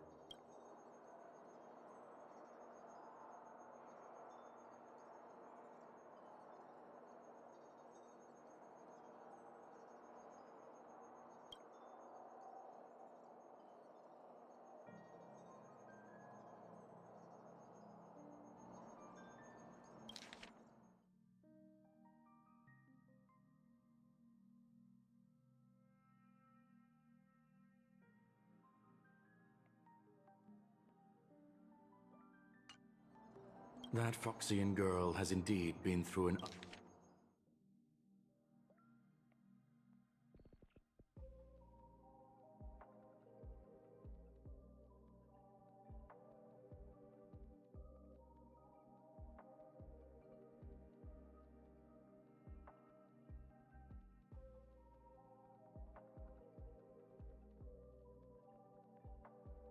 unimaginable turn of events. I suppose that's the fate you organic life forms are bound by.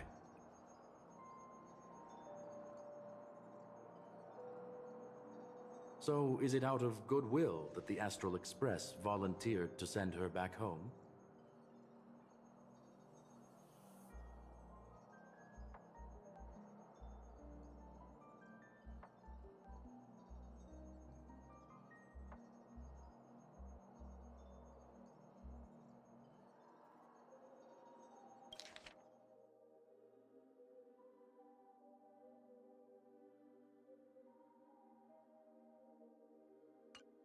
Looks like this is one exceptional passenger. Don't you have to accompany her then, Miss Himiko?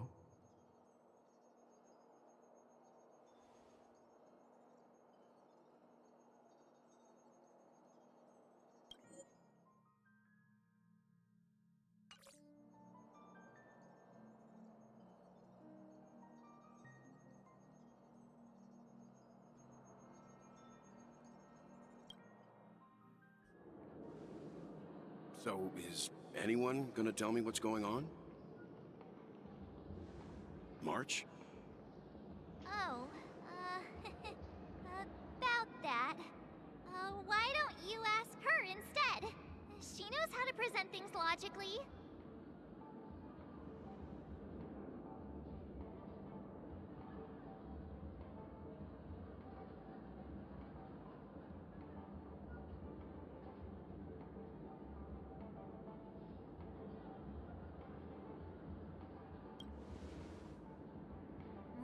Not now.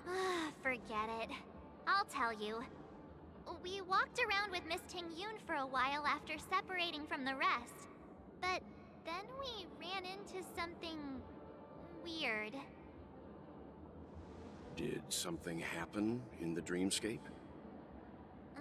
Actually, it's more like it was someone's fault.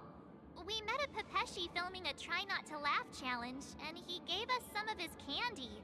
A type of candy that's supposed to make you fall over laughing. So that sort of try not to laugh challenge.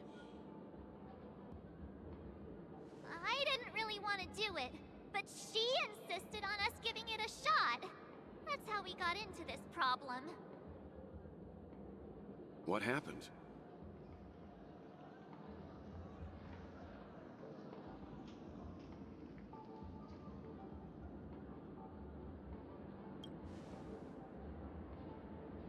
Oh, come on, stop interrupting. So, we had some candy, and we're so happy we rolled around on the ground for a bit before standing up. But once we did, we realized Miss Ting-Yoon... Miss Ting-Yoon ate the candy too, but she only sneezed nonstop. Achoo! Achoo! Sneeze after sneeze. And before we knew it, she multiplied into several Ting-Yoons right in front of us. What's your take on this? The dreamscape is a Memoria world. It is likely the candy triggered her hypersensitive mind, causing scattered memory fragments to dissociate and become entities themselves. There is no cause for concern. We've experienced similar incidents from time to time in the sweet dream. Mr. Yang? Who is this? It's okay. You can reveal yourself now.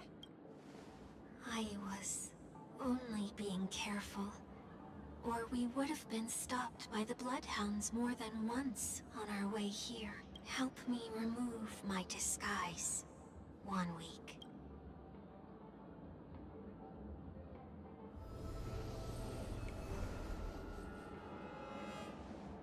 It's been a while, everyone.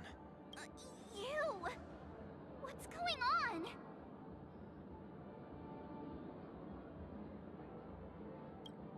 Everyone, stay calm. I'll explain.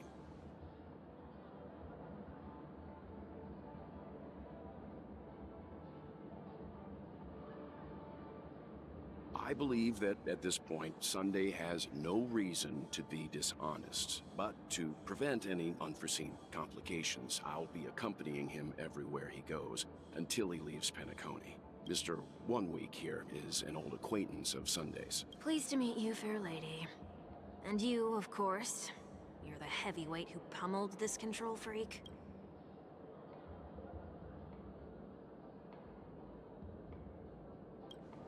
The surprises just keep pouring in. First there was Miss Acheron, and then Miss Ting-Yoon. Why does it seem like Mr. Yang always comes back with some extraordinary guests? Let's leave this discussion for later. For now, we should be focusing on returning Miss Ting-Yoon to her normal self. That's not gonna be easy. You'll see what I mean, Mr. Yang. These Ting-Yoons aren't exactly easy to communicate with.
Miss March 7th, have you taken the time to consider my suggestion? Your suggestion? Oh, wait. Which Miss Ting-Yoon are you again? It's me! I'm the one who wants every Ting-Yoon to come together to form the Ting-Yoon Merchant Guild. How often do you get the chance to work with yourself? Just imagine how in sync we'll be with one another. We're bound to thrive and prosper. I know we can't leave the dreamscape to trade with the outside world, so that's where you come in, Miss March 7th. Your wits surpass many others, making you the perfect person to handle liaison negotiations on our behalf. I guess I can consider it. I hope everything goes smoothly for your guild. There. Now do you see what I mean, Mr. Yang? There does appear to be an element of her talking to herself.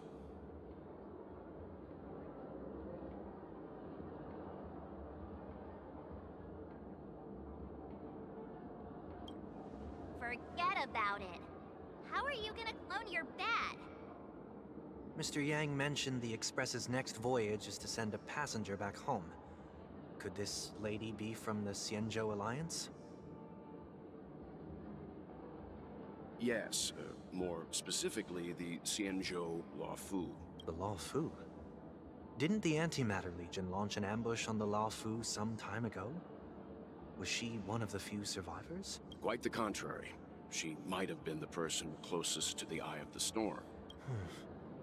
Looks like there's a lot more to this story. Story for another time. As host of the Dreamscape, do you have any suggestions for fixing this problem? I don't have much to go on now.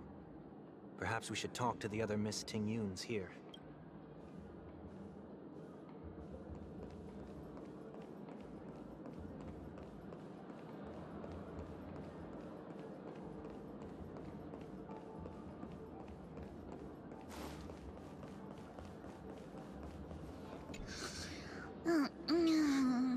I'm walking in the street and... what a weird dream. This Miss Ting-Yoon looks like she's sleepwalking. Nope, not her. Huh? You can't fly?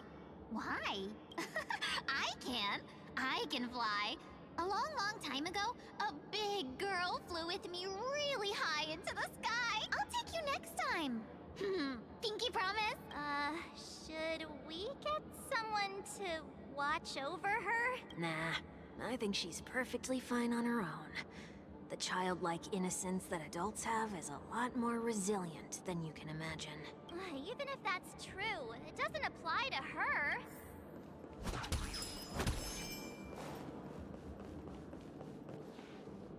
Huh?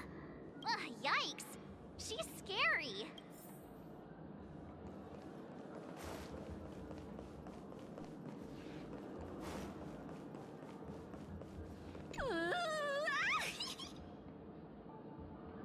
Why do I feel like it's not gonna be a wise move to interrupt her?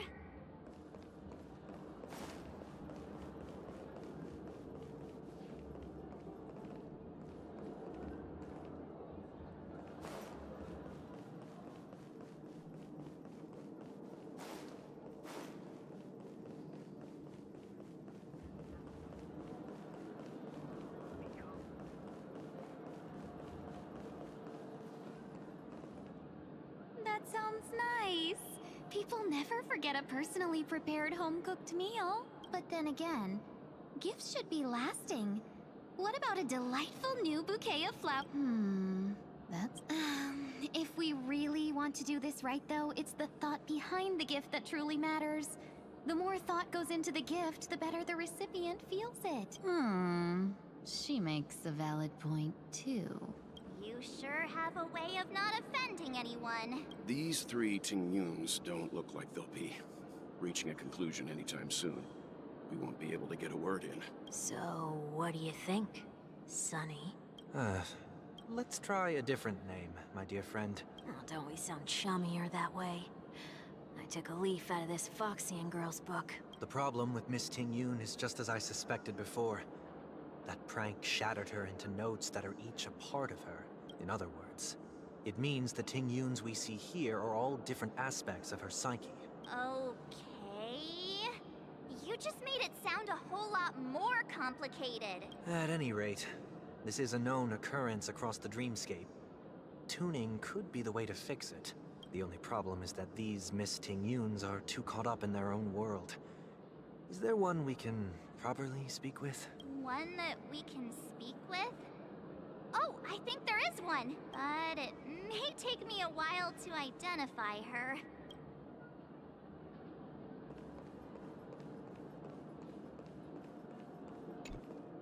Oh, you're here again. So, what's your decision? I'm still deliberating.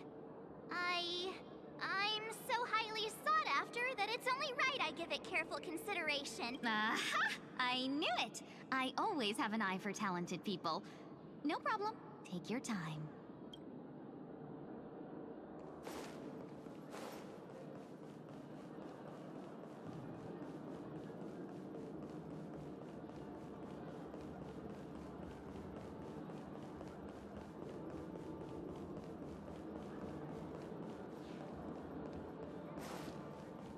Oh, were you all looking for me? Oh, were you all looking for me? Found her! If I remember correctly, this Miss Ting Yun's trait... It's nothing special, really.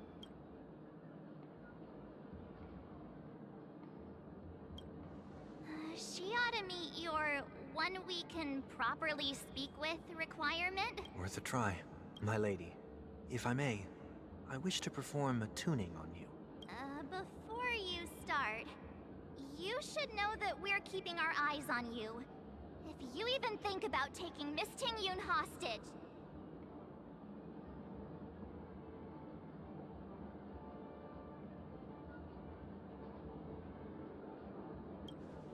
It is not my intention to provoke you. Perhaps, as assurance, we can have my friend here perform the task in my stead. 1 week has a higher mastery of the harmony than I do. That is true. If you still have concerns, you are also free to restrain me while he performs the tuning. There's no need for that. You're acting so... sincere.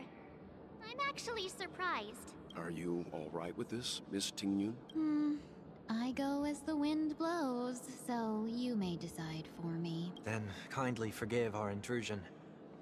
Please do your best, 1 week.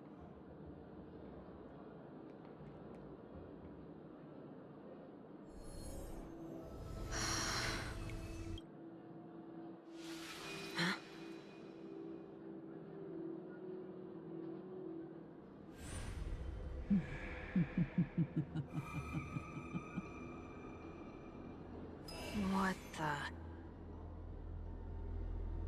Did any of you hear a voice just now? A voice?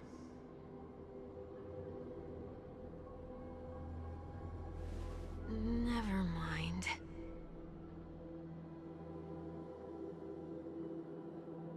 Look! It's working!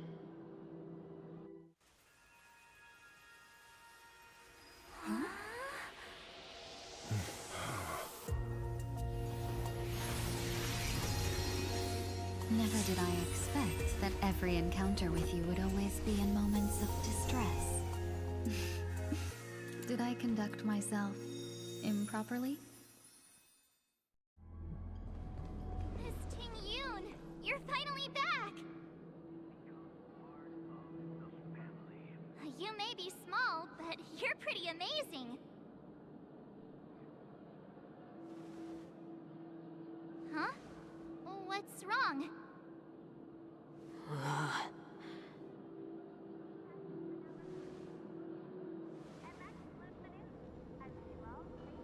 It's nothing. Just a trivial matter.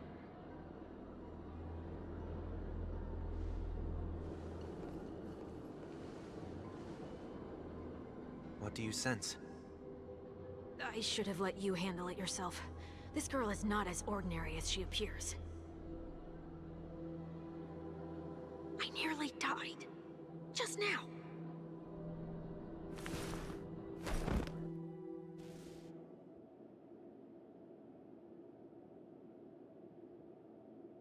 Don't be afraid.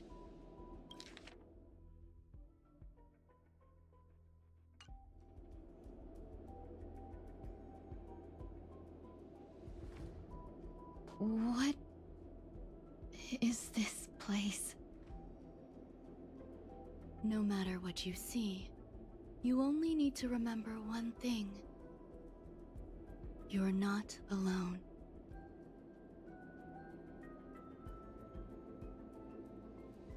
Who are you? And who am I?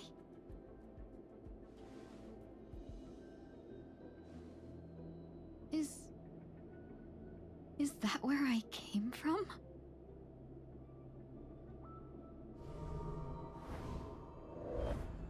And where does this path lead?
That looks so familiar. Does she want to lead me somewhere?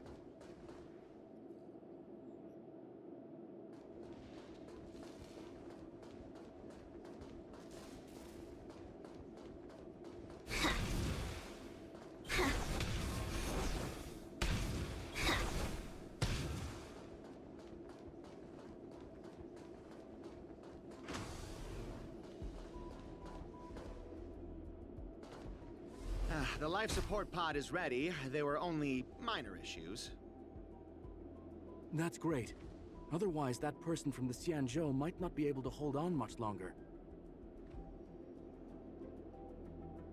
You're still trying. There's no precedent for saving someone who was destroyed by a Lord Ravager. Will it even work? I'm not a genius, so I don't understand the logic behind it. But if she says it's possible, then it must be.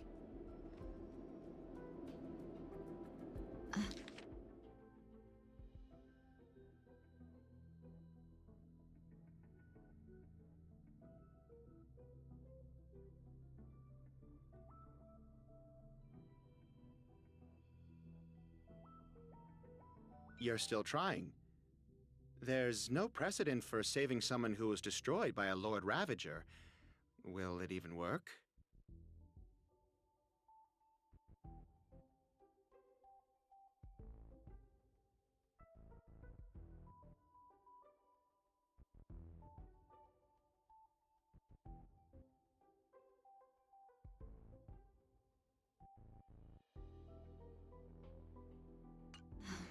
Excuse me. Could you tell me where I am? Can they not hear me?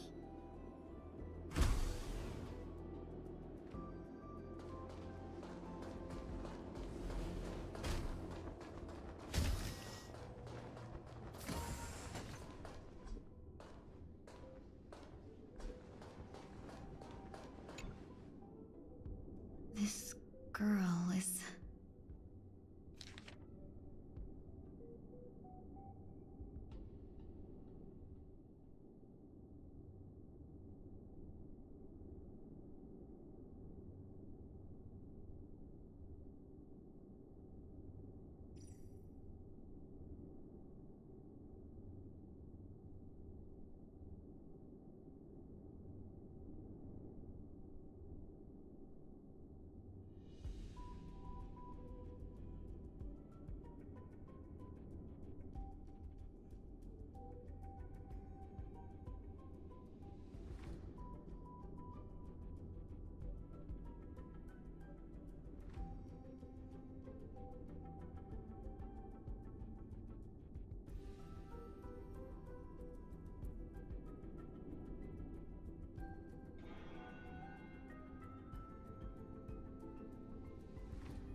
Ting-Yun.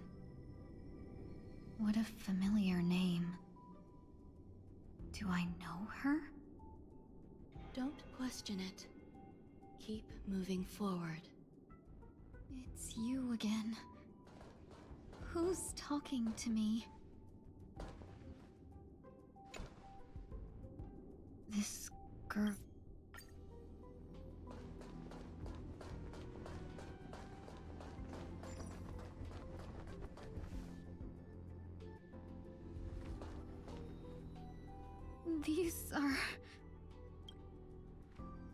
These are wounds left by the destruction. They have taken root within your body and cannot be removed.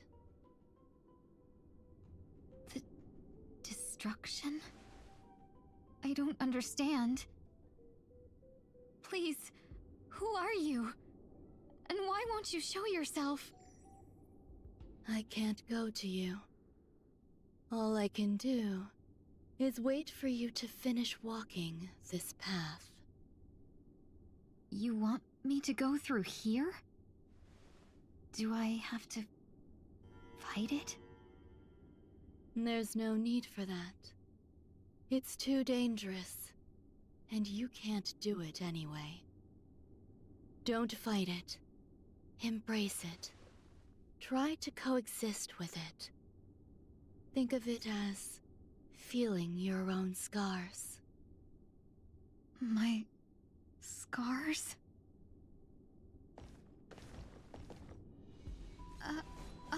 Wait!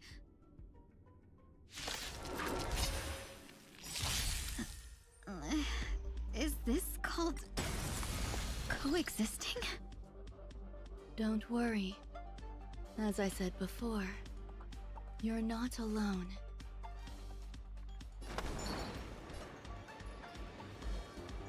Shall we unite our goals? Let the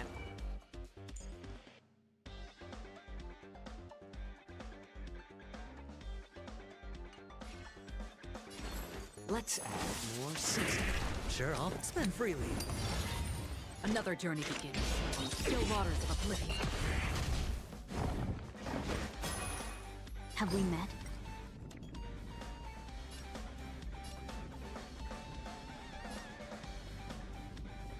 The long dream has vanished. That's fine.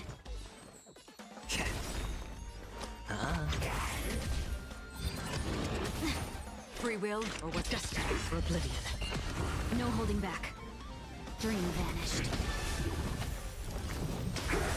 Let's seize this final I'm moment. honored. Since you're already here, why not have a meal before you leave? Share good fortunes. It's better to make no move. A little more heat.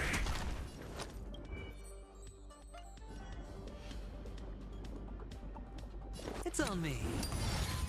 Another journey. Clouds scattered.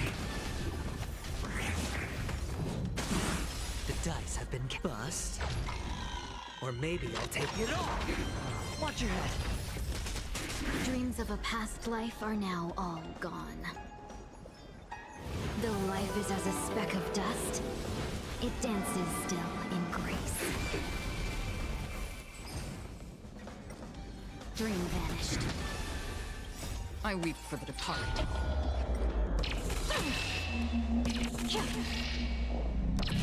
Dust spring, it too shall fall. How can it be? Why are there still so many of them? The ones from before weren't defeated either? As I said before, you can't defeat them. No one can. You can fall into the darkness and die alongside these scars of the destruction. Or bring them with you when you return to the world here. These are your two choices. Return to the world? What are you saying?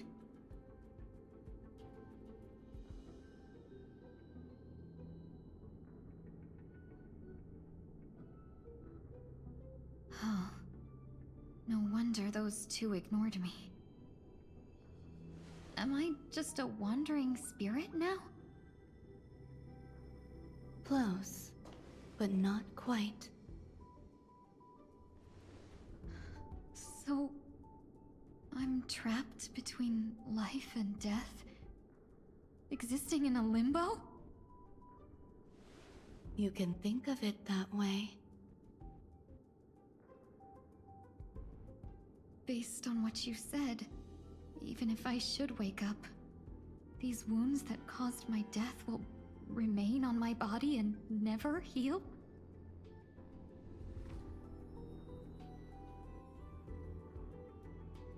I don't understand. You appear to be trying to save me, Benefactor. But why are you telling me all this? It's a habit of mine. I believe everyone should have the right to choose whether they wish to return to this world or not. Be that as it may, I don't remember anything. There's nothing to help me make a choice. That doesn't matter. I believe the desire to live was born from nothing to begin with. You may also prove yourself to be the exception. I would also be pleased with that result.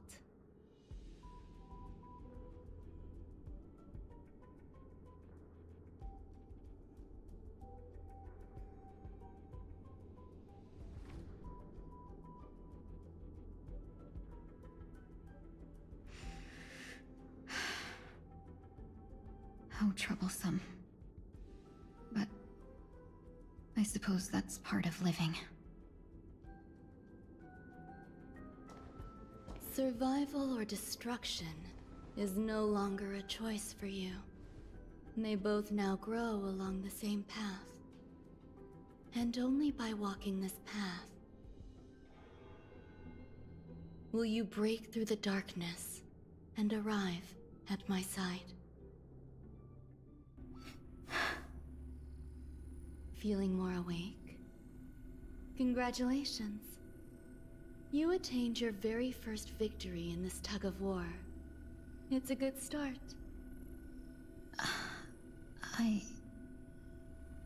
This is... Let me explain. You were attacked by a Lord Ravager. By all rights, you should not have survived. But someone didn't agree with that assessment, and it just so happens I was able to fulfill his request. What about the other merchants? I don't know. Why me? Because you were the most unfortunate. You fell into the hands of that Lord Ravager, who destroyed your body and spirit. Yet, you were also the most fortunate. Her desire to claim everything about you for herself meant she needed time, so you were spared instant annihilation. There is only a fine line between resurrection and escaping death. Yet, they couldn't be more different.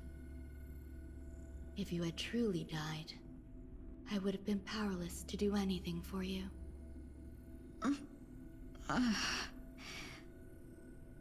My body feels strange. I'm sorry. I can't let you regain your ability to feel just yet. You'd be in excruciating pain. Your body was contaminated by the destruction and suffered severe damage. As I said before, these wounds will stay with you for the rest of your life. To prevent its resurgence, I made some minor modifications to your body. Or more specifically, your tail. You'll have to learn to adapt to it. Unfortunately, the inescapable price of survival is often more adversity. Regardless, I'm grateful to you for saving my life. There's no need for that. This was merely a transaction. With this, the debt between the traveling merchant and me is clear. Who? Don't worry about it. You should sleep for a little longer. By the time you wake up, you won't remember any of these details. I'll arrange for someone to send you home. Which reminds me, you seem to have some dependable friends with close ties to you. You should go with them. It can only help with your recovery to hear more about your past.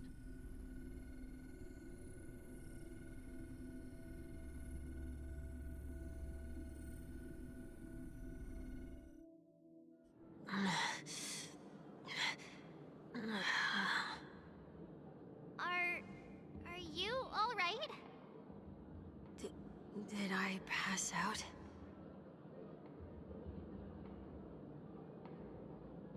The tuning rebounded and affected 1 week instead. This is no ordinary woman.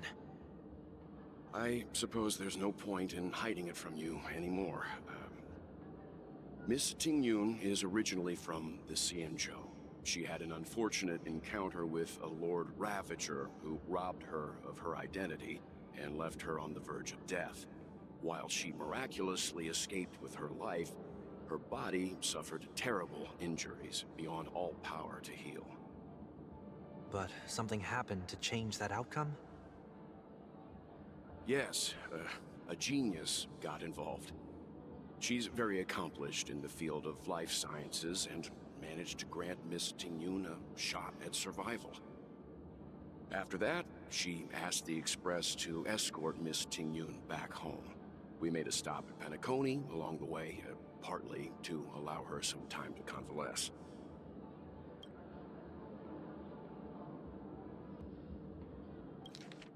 Yes, a genius got involved. She's very accomplished in the field of life sciences and managed to grant Miss Tingyun a shot at survival.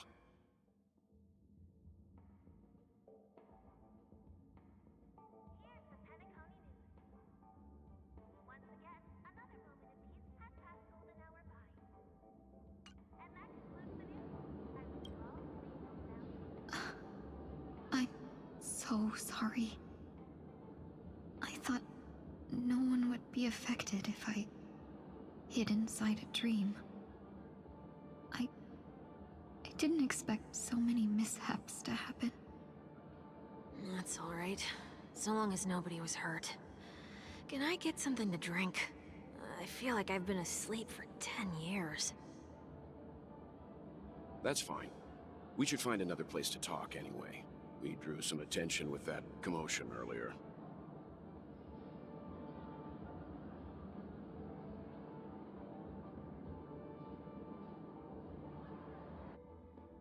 So glad again. I'm a local, you know. You'll have to make do. In any case, I must thank the both of you for your assistance. It was nothing. Now that the matter with Miss Tingyun is resolved, are we meeting your other two companions next? There's no need for that. Mr. 1 Week is in poor condition, so let's wrap up your farewells first. I'll leave Miss Tingyun in your hands. Uh-huh. But, Mr. Yang, the messenger from the Xianzhou is almost here. You're not coming with us? I trust that you can handle it.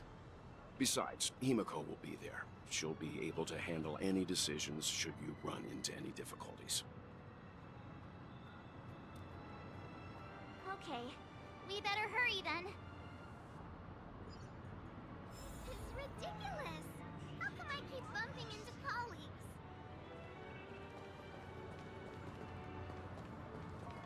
Where are you, planning to go next? Could you give me some time to think about it?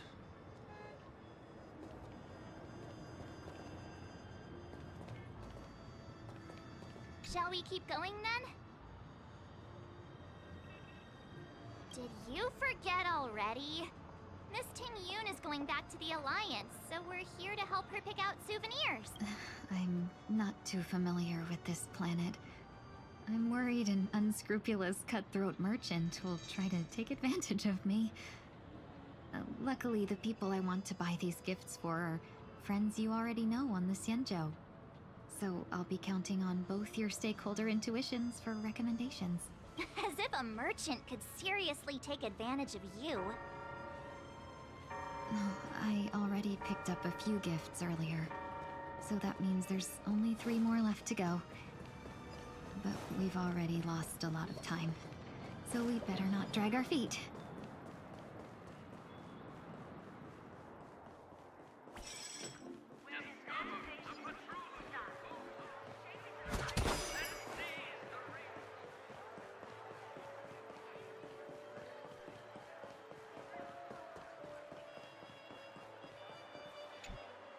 Welcome. How can I help you? Hello there. It's my first time visiting the Dreamscape, so I wanted to buy some local specialties as souvenirs for my friends back home. My 2 friends here are more familiar with the Dreamscape and recommended your shop, so I'm here to take a look. Why, you really know how to flatter. Go ahead. Browse all you like. First we have Lady Fu Xuan of the Divination Commission. What do you think best suits her?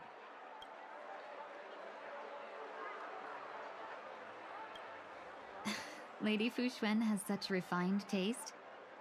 The Xianzhou really has changed a lot in the time I've been asleep. Let's go with your suggestion. Next is General Jing Yuan.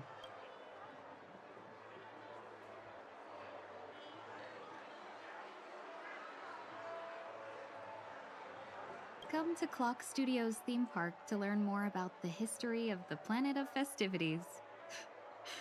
I think the General will like this gift. Finally, we have Lady Bai Lu of the Alchemy Commission.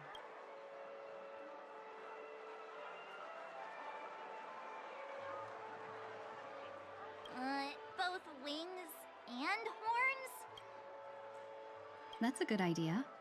It might be commonplace, but it's still the specialty of Penacony. It would make for an ideal gift to bring home. That's all of them. Please wrap them up for me. Thanks to both your help, everything went smoother than I expected. And it looks like we still have some time to spare.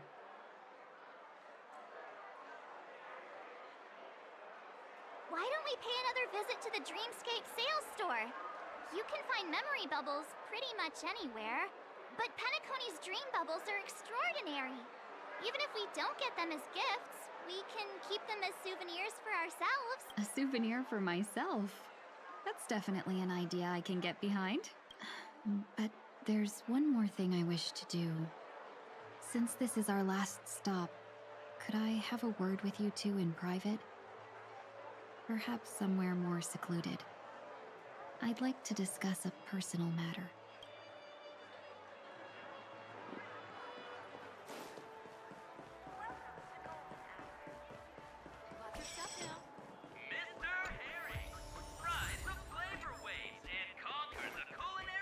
This is a good...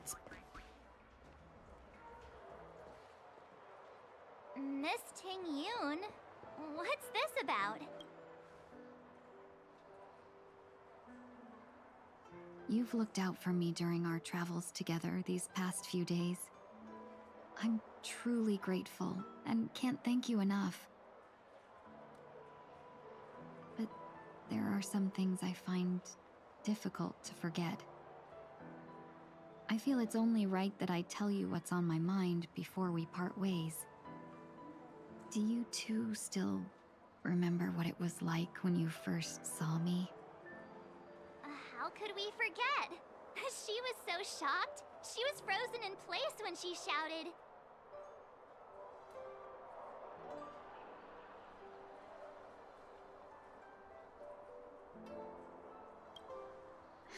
Exactly.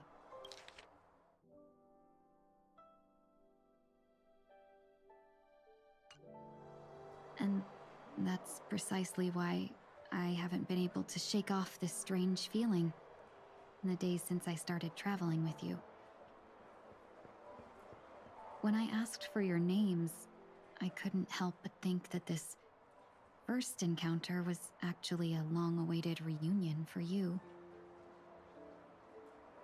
I've heard about what happened to you on the Xianzhou, and I've got to admit that Fantilia's disguise was so perfect, it was like another me tricking everyone. Yeah, we couldn't even tell when you were replaced by Fantilia. I figured it happened when we were after Kafka. You vanished for a while.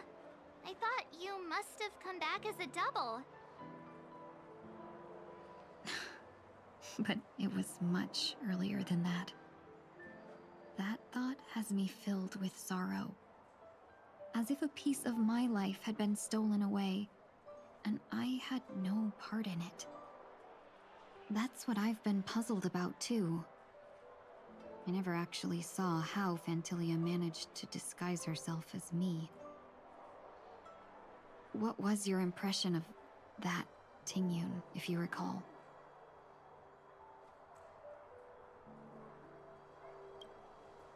That's just the nature of the Foxians. It's widely known that mystery is the key to our allure. So, what did she seem like to you?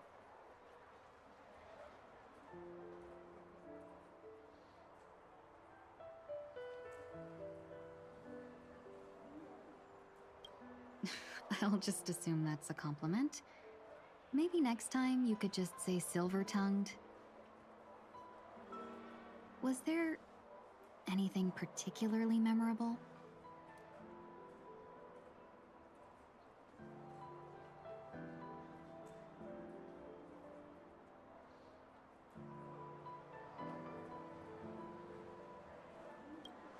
That's true. I'd love to learn how you do it. Now the final question. In your eyes, am I just like the Tingyun you remember? Wait, don't you find that question a bit weird? You're the real Tingyun. Why compare yourself to an imposter? Oh, Miss March, you might have the wrong idea. I'm just feeling a mix of regret and relief. Uh-huh. As a merchant, staying well-informed is crucial. It's only natural for me to stay updated on the events of the Luofu before I return. If I had rushed in and out back then, I wouldn't have been much help. Instead, I would have postponed the trip and sought assistance from allies, but in that case... we wouldn't have crossed paths. Exactly. Based on your description, that Lord Ravager was indeed cunning. Her demeanor mirrored mine so closely that it felt like she was living my life for a few days, rather than merely disguising herself. I regret missing out on your Xianzhou journey. But everything that unfolded afterward, aside from the scheming, played out exactly as if I'd been there. This leads me to consider another possibility. Fantilia had stolen a piece of my life, and a Foxian always gets even. I will not be taken advantage of. I must take something back from her as well. But after thinking it over, the only thing that could be considered equal value is the bond I have with all of you. That thought has brought me great comfort. And now I know how to speak to you properly. We've never even met before, and here you are, offering your help, just as before. I should have treated you with respect, but fear of Fantilia made me act like somebody else. And now, I will reclaim everything I have lost. and it should begin with a proper acknowledgement.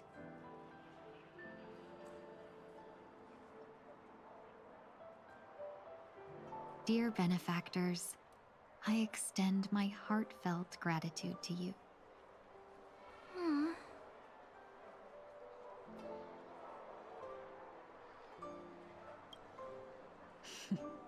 Looks like we're off to a good start. Moving forward, I'll definitely be trying more things like this from now on. And you, my dear benefactors, will be my source of courage. Miss Ting-yoon, that's way too over the top. Just don't make any risky decisions. It might overwhelm her. We'll see. I just hope the Ting-yoon in your memories won't be tainted by Phantilia anymore. Alright, no more questions. I hope I didn't take up too much of your time. Let's continue on our way.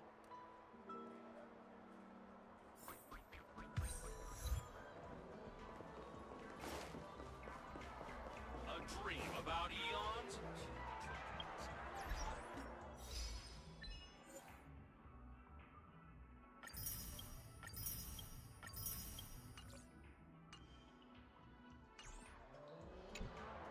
Welcome to the Dreamscape sales store. Dr. Edward. We're looking for some dreams to give as gifts. Just a friendly reminder. That being said, there are always some lucky exceptions. Not too long ago, I procured a dream bubble that sounds perfect real. The story unfolds in the Shenzhou Alliance, where a young swordmaster strives to become the... Why does that sound oddly familiar?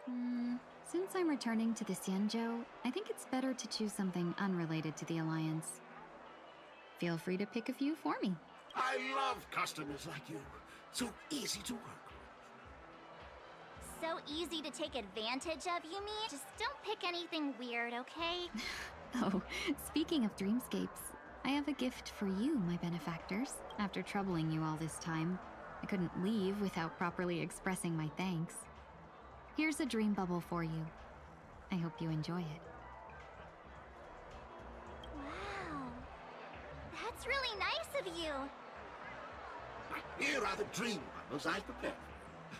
Thank you for your business. Well, it looks like everything's finally in order. I suppose it's time to head back?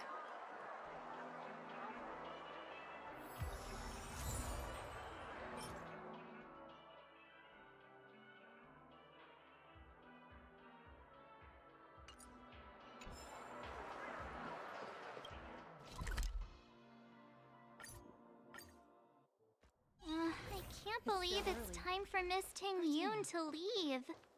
I'm not ready to say goodbye just yet.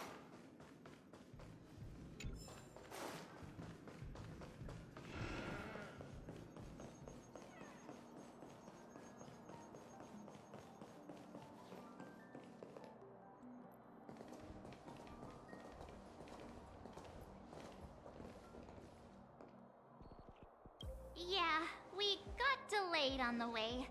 Mr. Yang will explain in detail when he gets back. Has the messenger from the Xianzhou arrived yet?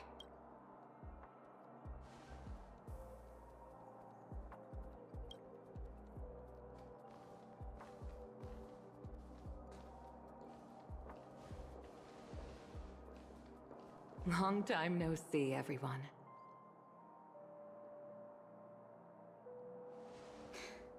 Madame Yukong?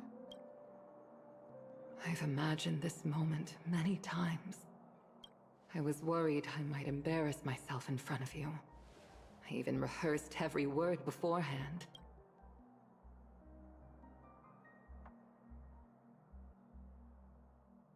But now it seems it was unnecessary. Ting-yoon, I'm here to take you home.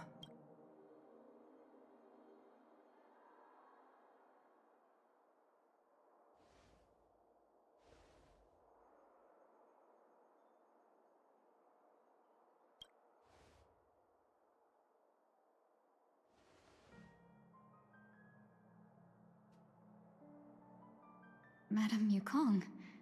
I wasn't expecting it to be you. What a wonderful surprise. I wanted to come because, after all, it's you who's coming home.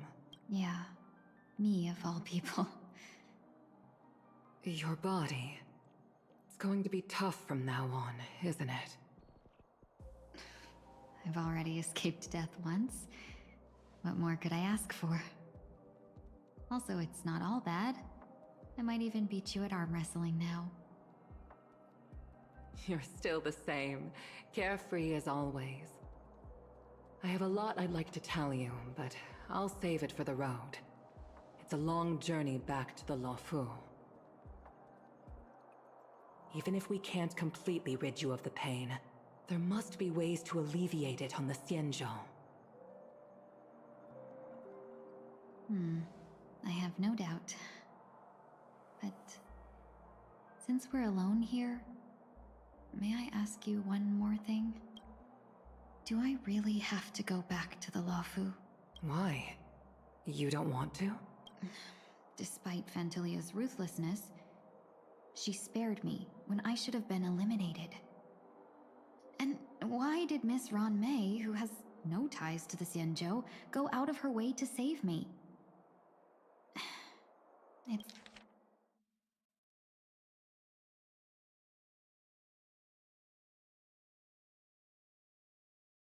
seems as if I've become a pawn in someone else's game. There are people within the Alliance who also believe that the suspect is now on the Yuchua.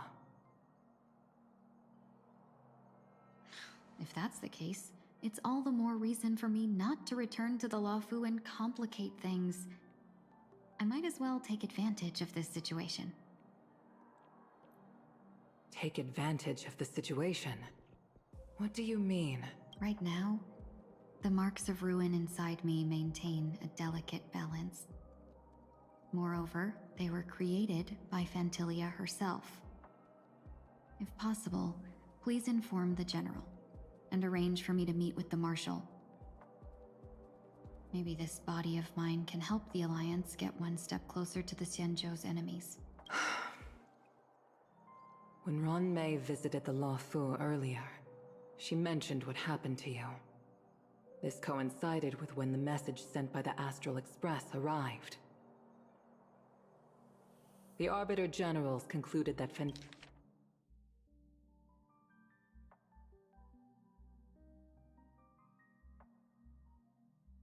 Fantilia did not intend for you to survive. If utilized strategically, this could give the Alliance an element of surprise. If we follow this plan, we must keep your resurrection hidden. But before making any decisions, I want to know what you think. If you wish to go home, I'll support you, no matter what others may say. Then I'm glad. I shall save you the trouble of hearing what those people may say. The road ahead is perilous. If you decide to take it, I won't stop you. Maybe I'm being selfish, but I still want to know. Are you choosing this because it's what you really want? I've come to see myself clearly in this dream journey. Perhaps it's what people call a blessing in disguise. There is someone who can attest to my true intentions. Please follow me. She should be around here somewhere.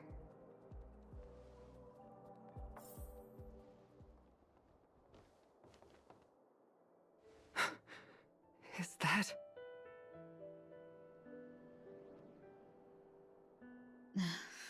After a strange encounter, I was fragmented into multiple Tingyuns, each embodying a different aspect of my memories. And one of them hasn't returned to me, because she ventured too far. Until now. You mean her?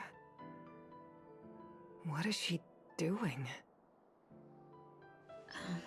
She's captivated by something that has deeply mesmerized me. As a fleeting emotion, she's no different from a newborn. her boarding this ship was solely down to her inner impulse.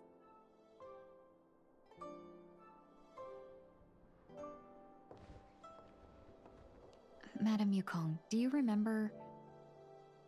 Perhaps that was just an ordinary flight for you, but for a certain child, that was her first experience with the sky.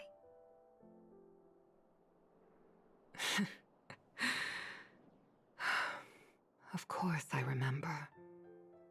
Back then, you were still young enough for me to carry. You probably still can. Want to give it a try? I'm afraid you'd be too heavy for me now. Just kidding. I remember you kept begging me to take you to the star skiff, and even dreamed of becoming a pilot. But once you were airborne, you were so nervous that you clung to others for dear life. This flight was a turning point in my life. The boundless cosmos unfolded before me. I was completely mesmerized, not just by the view, but by a realization. In this world, there are paths beyond waiting for us to explore. Even though I lacked the talent to pilot the star skiff and wasn't much of a warrior, I still chose to travel around with the Merchant Guild. Even to this day, this thrill still courses through me.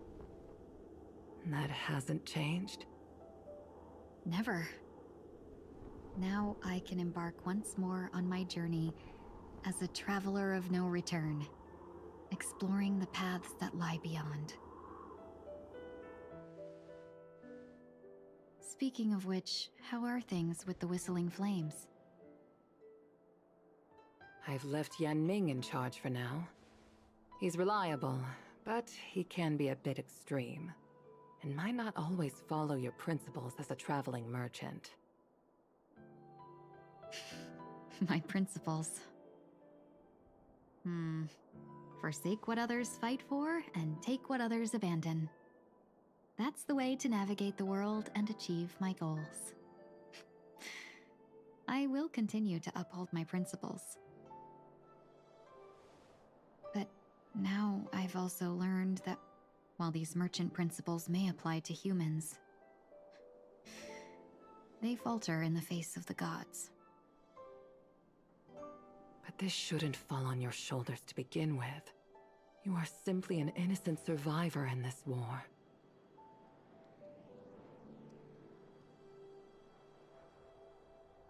Madame Yukong, you were once a survivor in the war too, weren't you?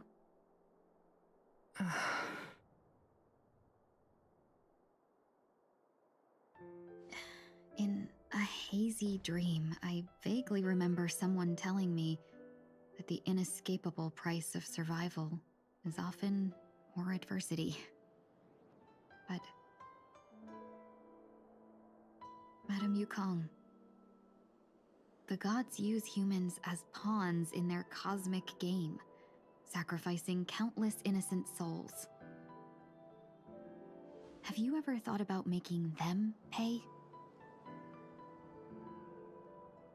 Every moment of every day. But as inconsequential as we are, how can we escape the fate of being mere pawns? If I could choose, I would never want you to become a pawn. I just wish you could still be that carefree little fox, not caught up in this war. Don't be disheartened, Madame Yukong. Thanks to the favor of the Lord Ravager, I've become a player in this game. Remember, it's often the unassuming pawns, the lone traveler, or the worm that subdues the dragon, that leave even the best strategists helpless.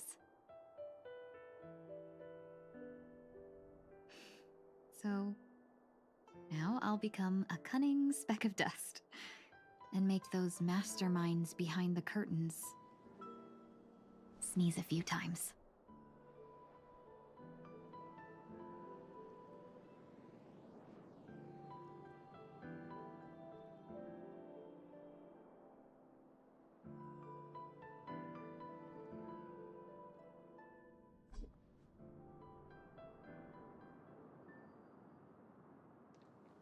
Is this place also affected by the Order?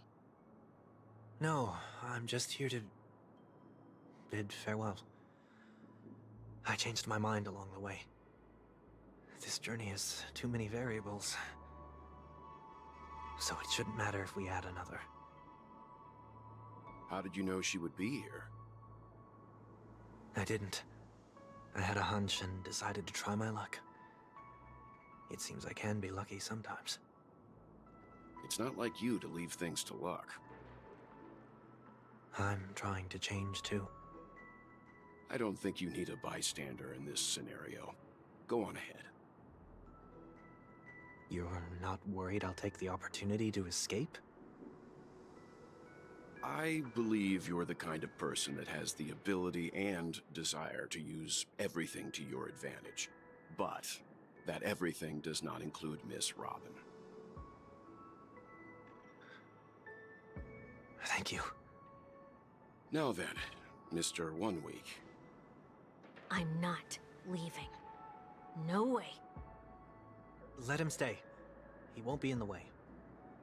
I actually need 1 week to be there. She shouldn't be seen talking to a fugitive, no matter the circumstances. You don't intend to reveal your true identity to her? Both parties don't have to be aware that this is a farewell. I shouldn't put her at risk for my selfishness.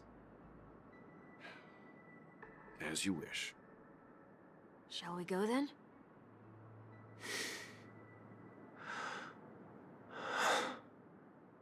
Let's go. Our journey can't begin if I can't take this first step.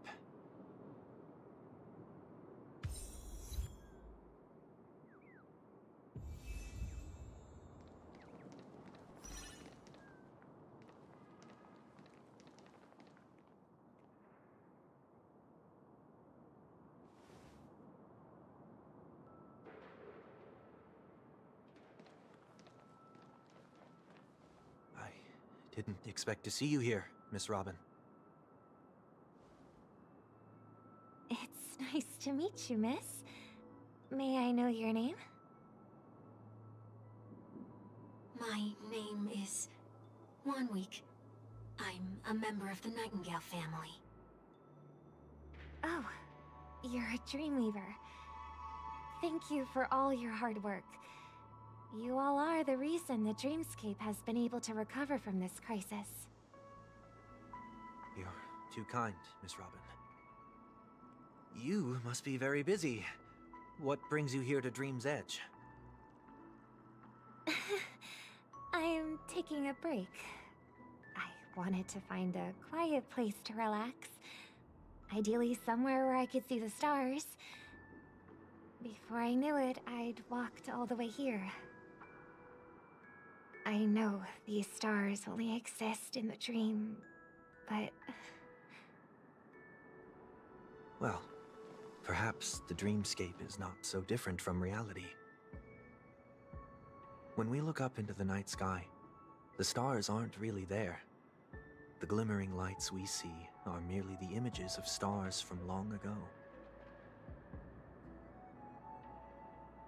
So, have we ever truly seen a real sky full of stars?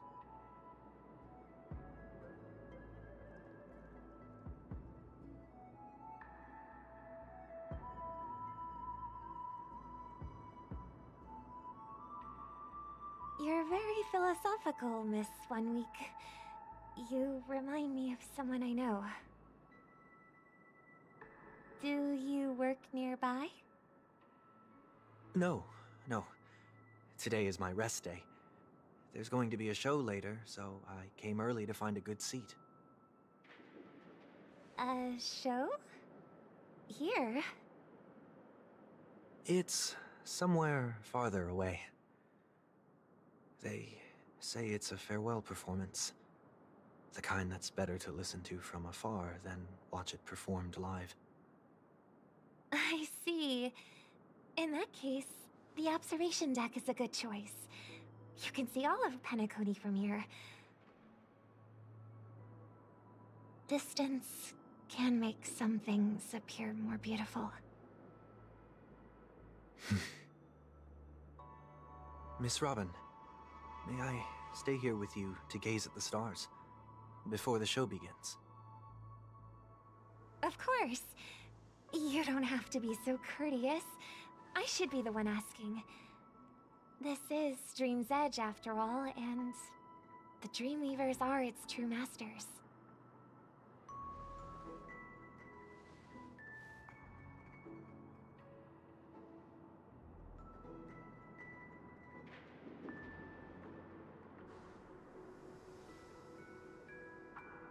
Still, these stars are unfamiliar to me. I don't recognize any of them, and it makes me feel uneasy. What makes you feel this way? Is it because the sky is so far away, or because it's the unknown? Perhaps it's both. The Stellaron disaster may not have had any real consequences, but many guests still chose to check out. Now the hotel feels quieter than before. It makes me wonder what Penacony's future will be like.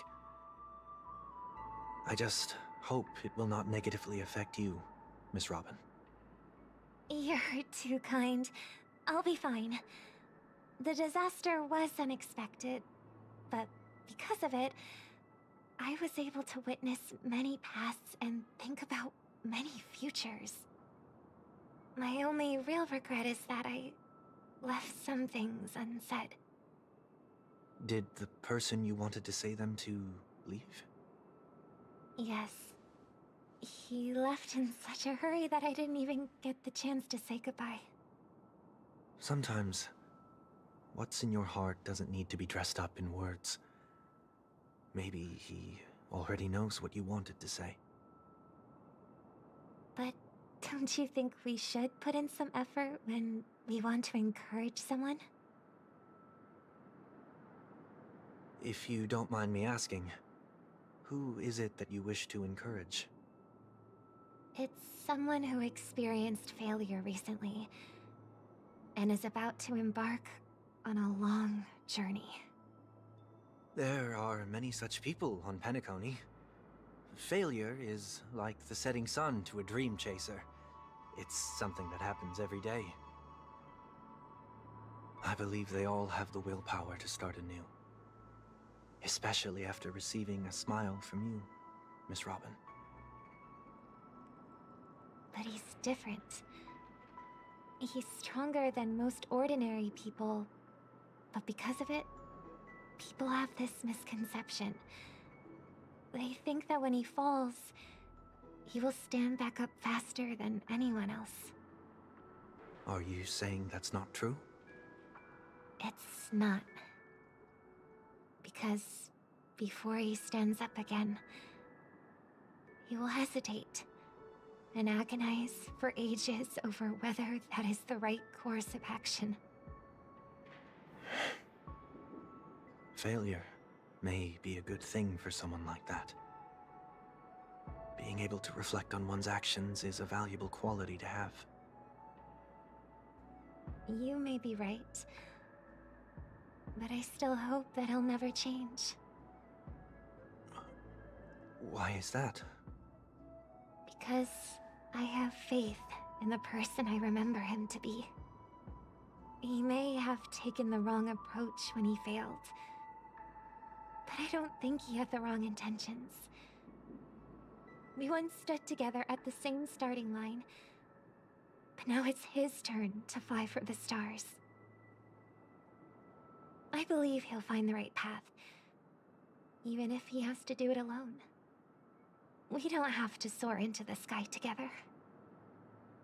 Because I know we'll reunite one day, up there in the clouds.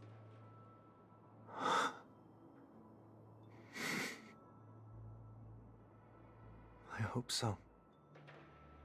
Miss 1 Week, may I ask a favor? There's a jigsaw here I'd like to finish before I leave. If I have a Dreamweaver's help, maybe I'll be able to fill in the missing pieces. A dream jigsaw. I see. I'll do my best. Don't worry if you can't find them. Just think of it as us taking a walk together. I'm still inexperienced, so let's just hope we get lucky. Thank you anyway. I expect the first jigsaw piece will be a part of the starry sky. As for the other piece, I hope it will symbolize wings.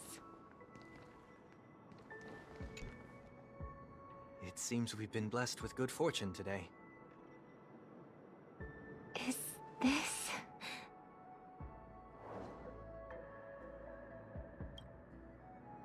It seems familiar. Another Dreamweaver probably left this behind. It's a habit for this profession.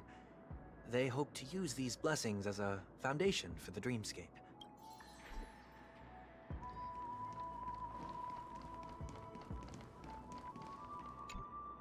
Whoa, Miss Robin! I'm a big fan.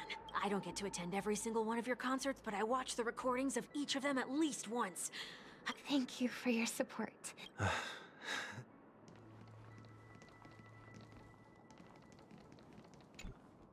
The second jigsaw piece. Is this a pair of wings or a decoration made of feathers? Maybe it's somewhere in between the two. It's a pair of broken wings. We should keep looking. It's okay. Let's use this one.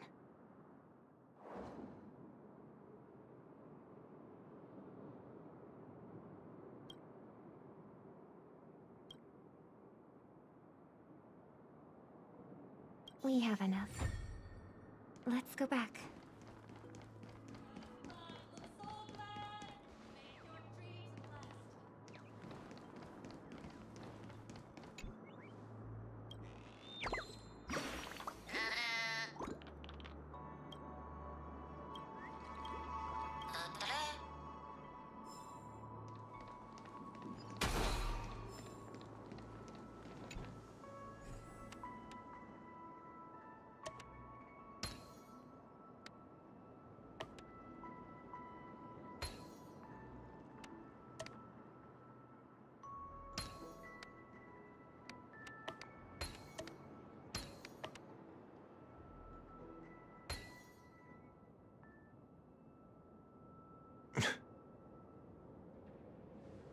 It's done. Have a look.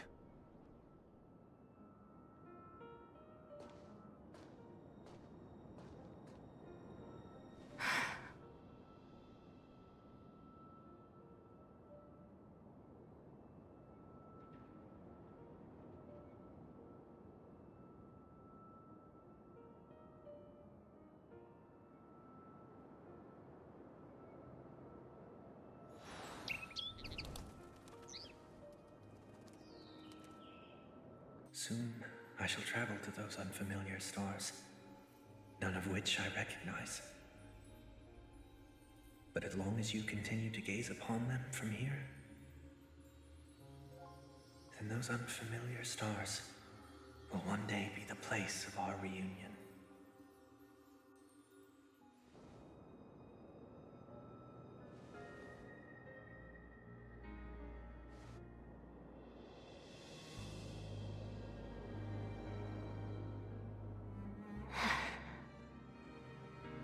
You still couldn't bear to say goodbye in the end.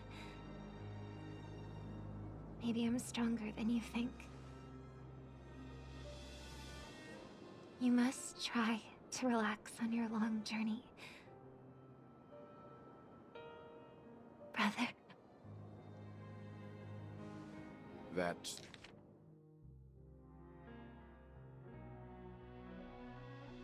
You still couldn't bear to say goodbye in the end. Maybe I'm stronger than you think. didn't seem like a perfect goodbye. It's enough. I only meant to stay quietly by her side for a bit. But why did you do those unnecessary things? What things? Those 2 notes. If someone finds them, they can be used as evidence against her. Huh. So you can do whatever you want as many times as you want, but I can't?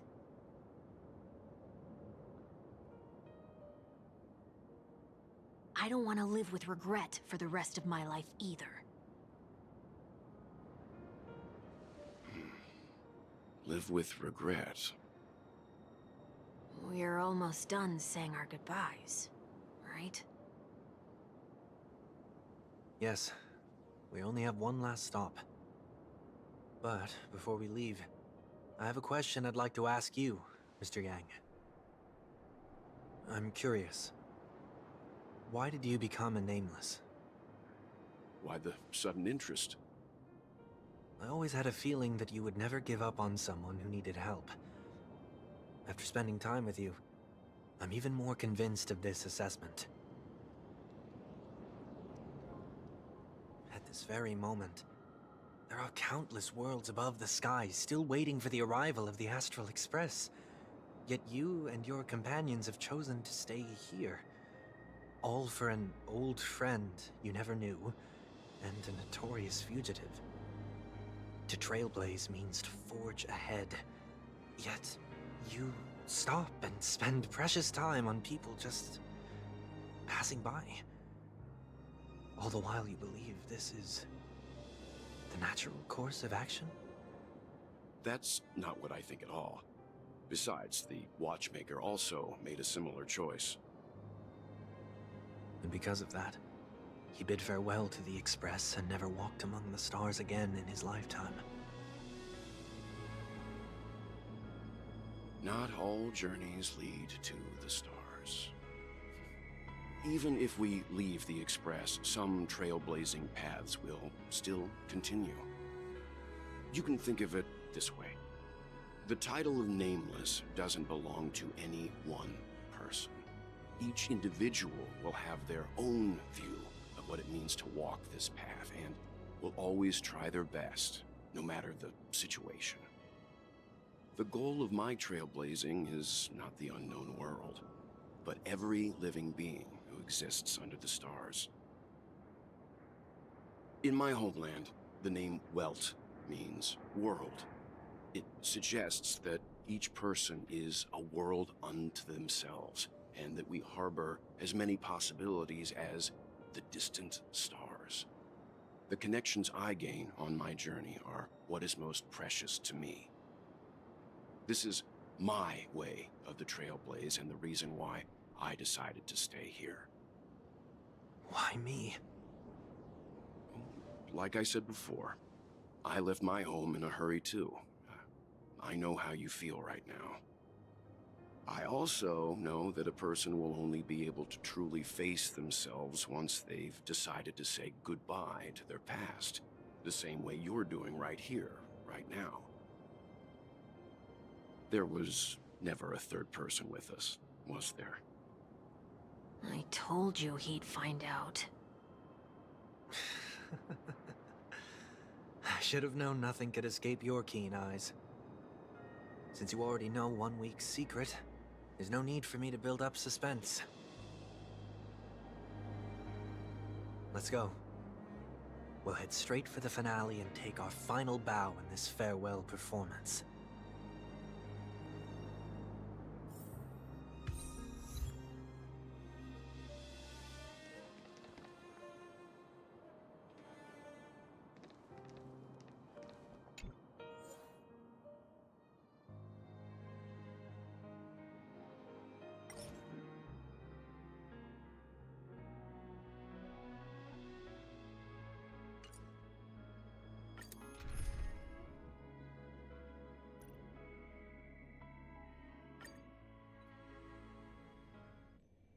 I know you can hide your appearance, but trespassing on restricted family grounds is still a bold move.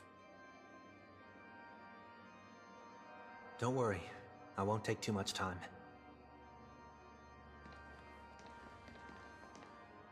I was a child when I first visited the Grand Theater.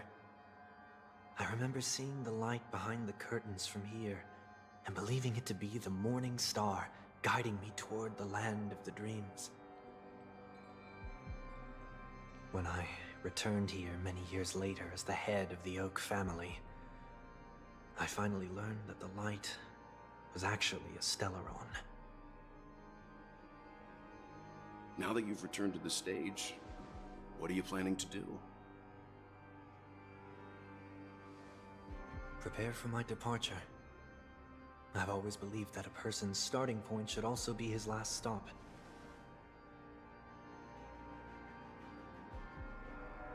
Have you ever seen the elderly at the end of their lives? As they welcome their final moments, they invariably raise their hands, stretching their arms into the emptiness. Much like how babies also stretch their arms into the air when they are first born. Humanity flaps their wings twice as they complete their journey. Once when they are born, and once when they die. In order to flap my own wings and soar again.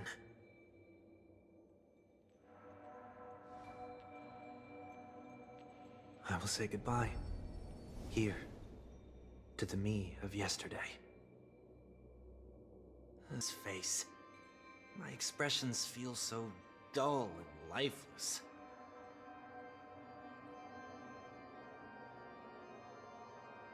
I see. That explains why something always felt off about your appearance. The halo above your head that symbolizes the harmony, it's been missing since the moment we reunited. It's true that this ring was bestowed upon our people by the heavens. But that doesn't mean it can't be thrown away. While I was in the Gallery of Thoughts, at the entrance of the dream, I chose to completely sever the halo from myself. Why? I am a fugitive, after all. I must remove any chance of being detected by the family. Another reason is to feel pain. A pain like falling from the sky with broken wings that can keep me awake. This is how I can cast aside all the blessings of the harmony and the order and, for the first time in my life, enter the sweet dream as an ordinary person. Is that also how Mr. 1 Week came into this world? No. You wouldn't believe the real story even if he told you. He was born from an accident. One that you're actually quite familiar with. It was that try not to laugh challenge. Quite embarrassing, to be honest. I was roaming around as an ordinary person when I unfortunately fell into that Pepeshi's trap. The prank that fragmented Miss Ting-Yun also divided my fragile self into two. Are you saying that he's a part of you? That's quite surprising given that you two look nothing alike.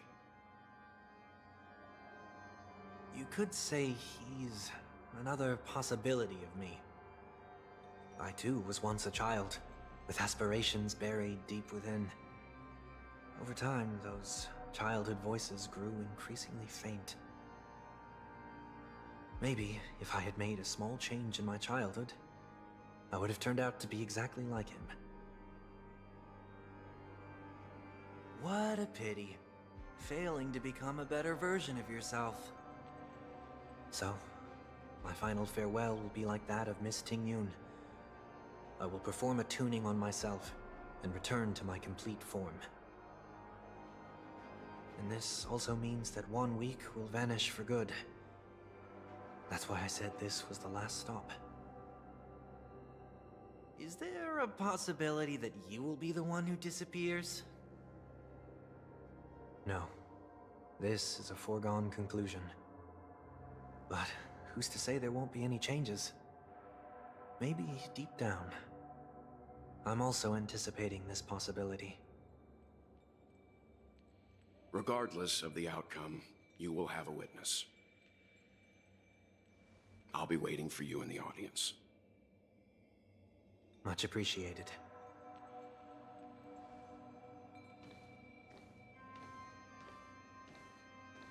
Now, shall we begin? Anticipating this possibility, you've really changed. In the past, you wouldn't have tolerated any noise at all. I'm about to embark on an unknown journey where it will be impossible to maintain my orderly life.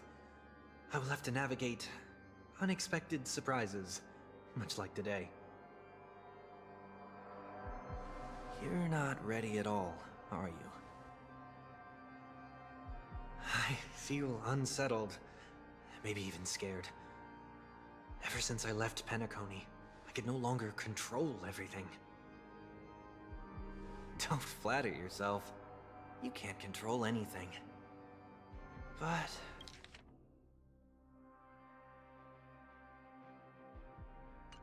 isn't that how it is for most people? My fear of the unknown may be a weakness, but your presence has shown me that surprises aren't always bad.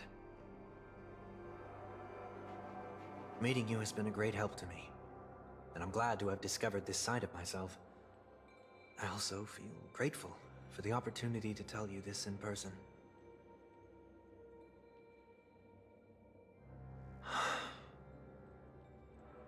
I truly dislike you.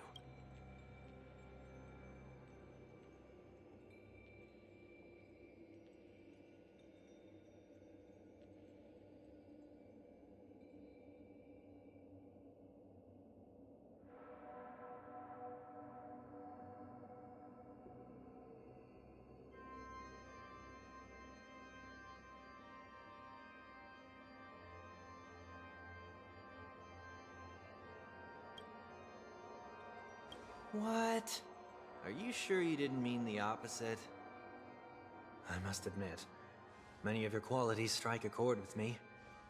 There are times when I want to joke around, freely express my thoughts, or openly share my dislike of a person. Or my fondness. I want to tell her that I love all her songs. Then go for it, Sonny. You always talk about locking the bird in the cage, but you're the one who's trapped. Look at yourself. Besides discipline and hesitation, there's nothing else in your life. If you continue living like a slab of marble, you'll break into pieces when you fall. But I won't become like you. I simply can't. I dislike people who are frivolous. It makes me uncomfortable to even emulate them. If I fail, I will still uphold my principles, such as decorum and stateliness. As for the harmony, my stance remains the same. Whether it's you or the paths, if what I once doubted, or even opposed, becomes the force I must rely on in the future, then this time, my true heart will guide the tuning. I'll leave it to you. What is this? Leaving your fate entirely up to a coin flip? This isn't like you at all. Did you lose your mind after being run over by the Express? Or were you possessed by that IPC gambler? Failure is always the best teacher. To save more lives, you must first understand what they live for and what they die for. The best way to achieve this is through personal experience. You see? I'm already starting to make changes. Whether it's us merging or one of us disappearing, I'll leave the tuning to fate, and see if I can embrace all that I detest. Only then will I truly be able to walk among the living, in their world. But what if you can't do it? Well, that's out of my hands. It will just prove that I'm still the same person. The person who always disappoints his sister.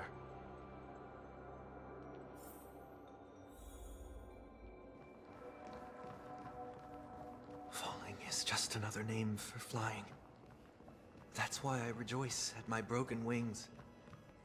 Step into the mortal world to see how it truly is. Then, be born as a human and die as one.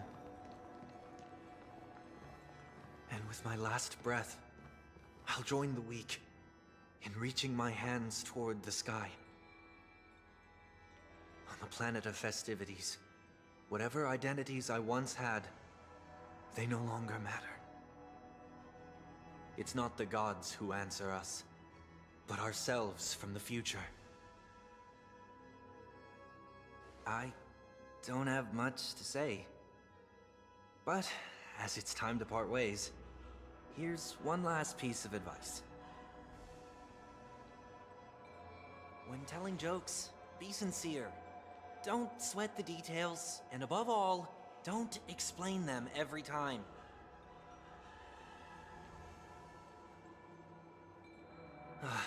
Never mind. Maybe it's better for you not to joke at all. No objections from me. This is so annoying.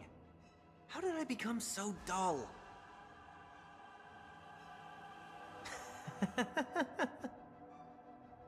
Well, despite everything, try not to be too hard on yourself. There will always be people who are sad.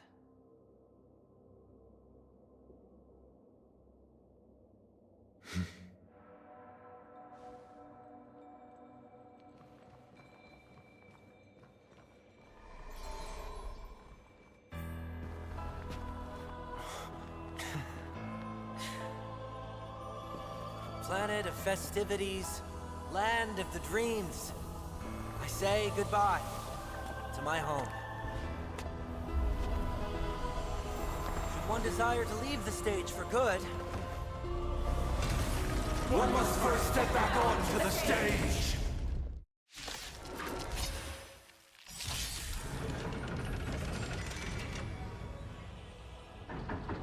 As expected, the trickiest thing is tuning yourself. These dissonant sounds are much too harsh. Torn from doubt, I bid you farewell in this mortal form. I will walk with you, watch over you, and guide you on your path. Did you come here of your own volition? Or was it fate? Just spend freely. Again. Stand down. Echoes of the past need not fade away. Follow me. To the stars! Another journey begins. Still water flicking. I weep for the departed. It too shall fall.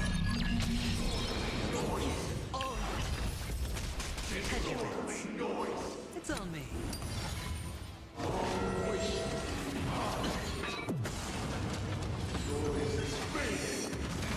Watch your head.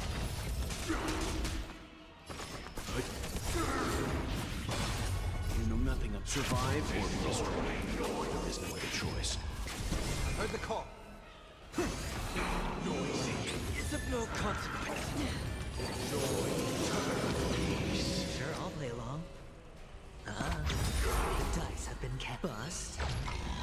Or maybe I'll take it all.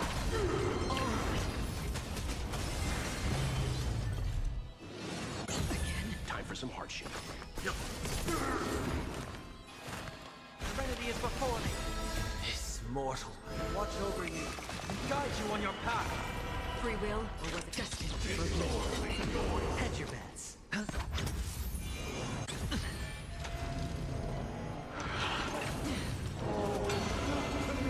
Overcome the thorns.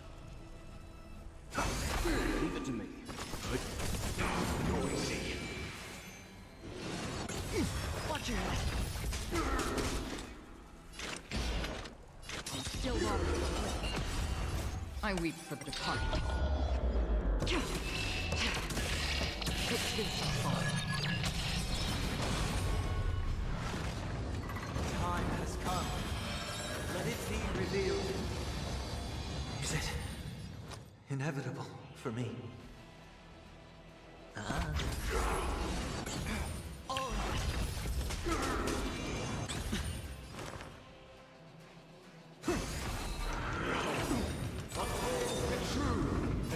Survive or be destroyed. There is no other choice.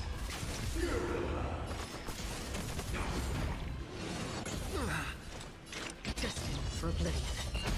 Sure, I'll bust. Or maybe I'll take it all. Watch your head. Noise is fading. Wait for good tidings. This mortals watch over you and guide you on your path. Dawn celebration. Watch your head. Disorderly noise. Hedge your bets. Spend freely. Another journey begins. I weep for the departed. It's been so far.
As expected, the trickiest thing is tuning yourself. These dissonant sounds are much too harsh. For oblivion. I'm honored. Since you're already here, why not have a meal before we leave? I weep for the departed. It's been so far. Disorderly noise. Echoes of the past. You need not fade away. Follow me. To the stars! They are part of the melody.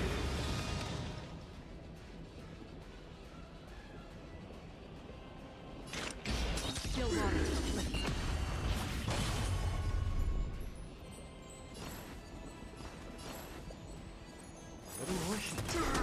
Nice like a good my friend. Indulge yourself!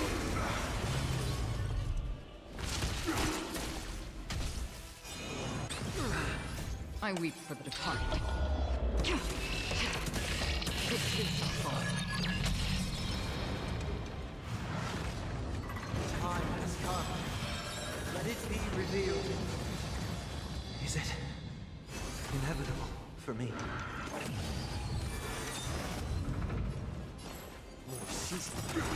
I'm honored, but since you're already here, why not have a meal before we leave? Step up, let's see ya. Time to mix things up. Don't worry, it's just a scrape.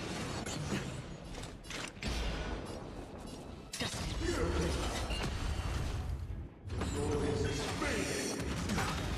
Turn the prayer. Nice like a good my friend. Indulge yourself! This mortal watch over you and guide you on your path.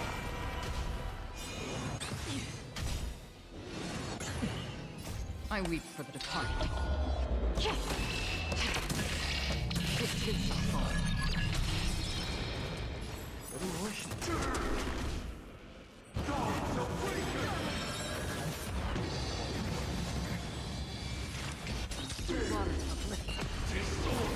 We'll overcome the thorns.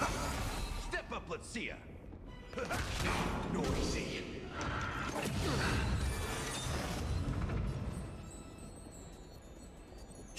I'm honored. Since you're already here, why not have a meal before the Again, I weep for the departed. It takes a fall. Heard the call. In the mood for another beating? Noisy. Like my friends? Indulge yourself! That's half the work. Destined for oblivion.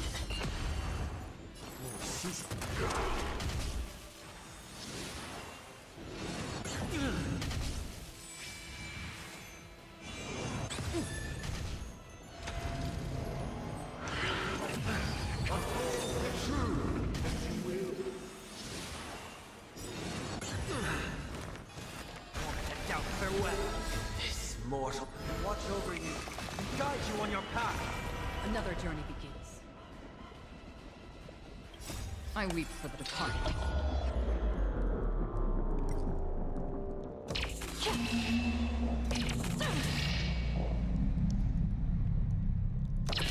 Dust rain, it too shall fall.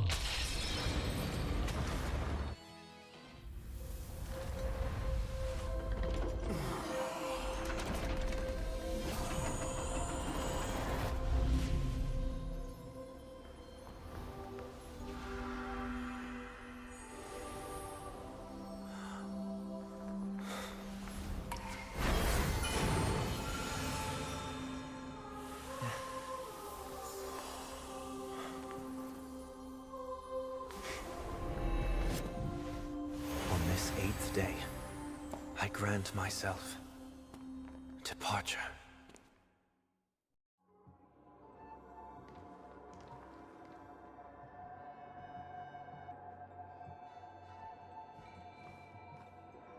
Well, how should I address you now? Mr. Sunday or Mr. 1 Week? Whichever you prefer. He's probably mocking me from inside right now. Thank you for accompanying me through all this, Mr. Yang.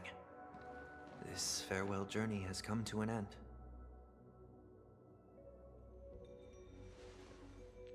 What are your plans after leaving Penacony? At this point, there's no need to hide things from you.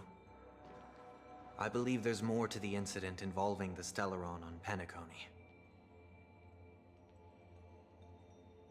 Are you suggesting that the Dream Master wasn't the one controlling the Stellaron? Don't worry. The Oak family was indeed behind seizing the Stellaron, and resurrecting the fallen Eon during the Charmony Festival, and you've already defeated them. But Mr. Gopherwood once told me that all the Order's efforts were aimed at avoiding the same mistakes that the Harmony made. My guess is that the family from the Montour system must be involved. Unfortunately, too much time has passed to verify that. Penacony is just a small territory, and even the family heads with their authority cannot enter the sacred site of the Harmony and inquire about the true will of the Great One. In the worst-case scenario, if Xipe turned a blind eye, how could the strong defending the weak hold up? Mr. Yang, I just want to tell you this. The Harmony has more than one side. They can be the most steadfast ally of the Astral Express, or the most fearsome enemy. Well, thank you for being honest with me. The efforts of the crew on Penacony were driven by the same concern. After all this, The harmony and the preservation will keep the situation on the planet of festivities in balance. With the momentum from the Trailblaze, more forces will arrive, and Penacony will become a public space in the cosmos. Freedom is the only answer the Nameless can offer. I'm glad that Penacony needs it. You and I both strive for a peaceful society, even if our reasons are different. And you've gone even further than I have. If not for our paths, perhaps you and I wouldn't be in opposition.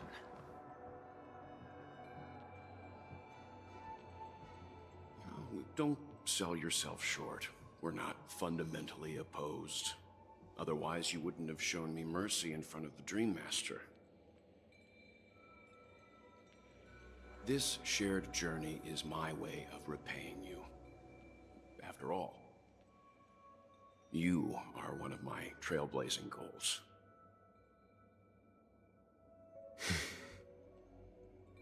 About that, you've given me many insights as well. Humans are the measure of everything, and no one is the sole savior. Creating a paradise remains one of my lifelong ambitions. As I move forward, I realize I must build it brick by brick. Therefore, I have a request that I hope you'll consider. While I lack the will to trailblaze, nor can I become a true Nameless, I admire your convictions. Perhaps what I need, more than asceticism, is knowledge. Therefore, after leaving Penacony, would you consider letting me come aboard the Astral Express and travel with you for now?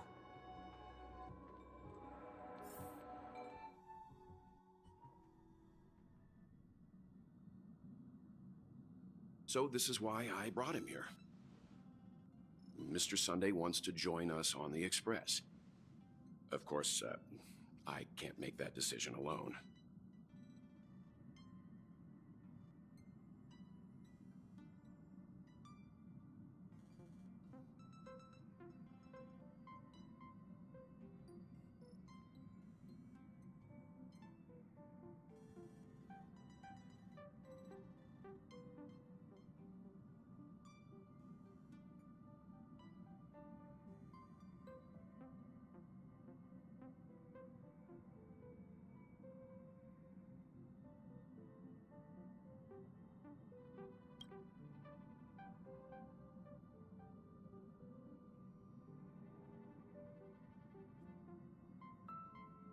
I learned the most valuable lessons from my past opponents.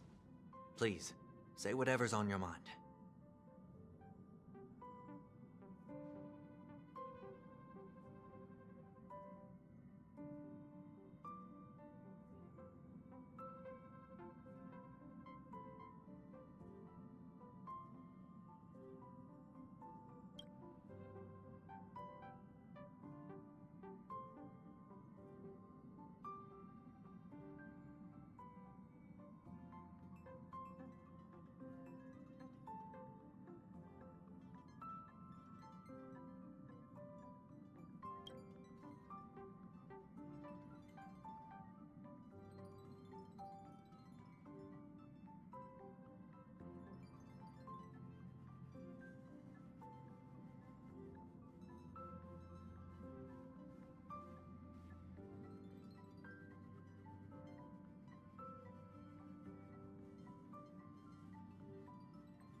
left after turning into a good guy. So I guess I'm okay too. Thank you all for your forgiveness. Perhaps I'll find the answer I'm looking for on this journey. And when that day comes, it'll be farewell. Until then, rest assured that I will do my best to fulfill my duty as your companion.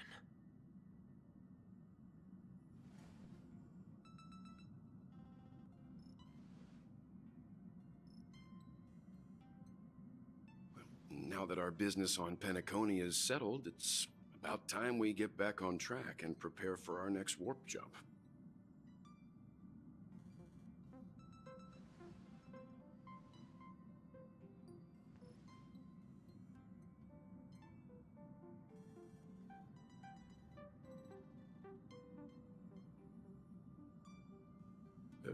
Try?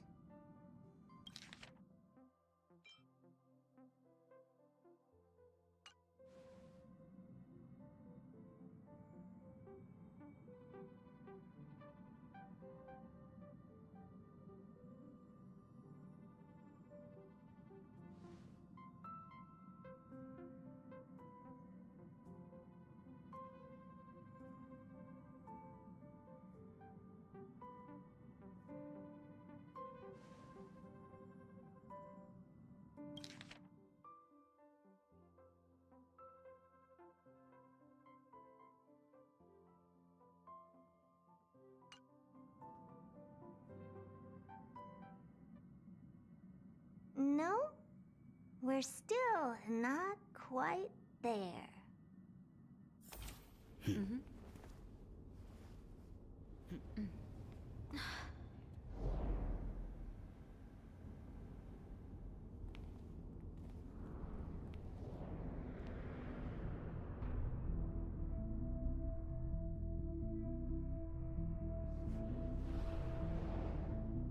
Indeed, this is only a minor ripple that no one will ever notice. So, you must also understand, for a genius, the importance of asking questions outweighs the importance of the answers themselves. So-called magic has its own set of principles. There are no mysteries in this universe that cannot be solved. So,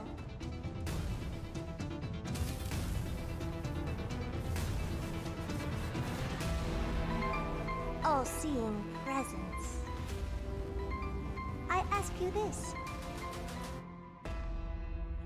What is divinity?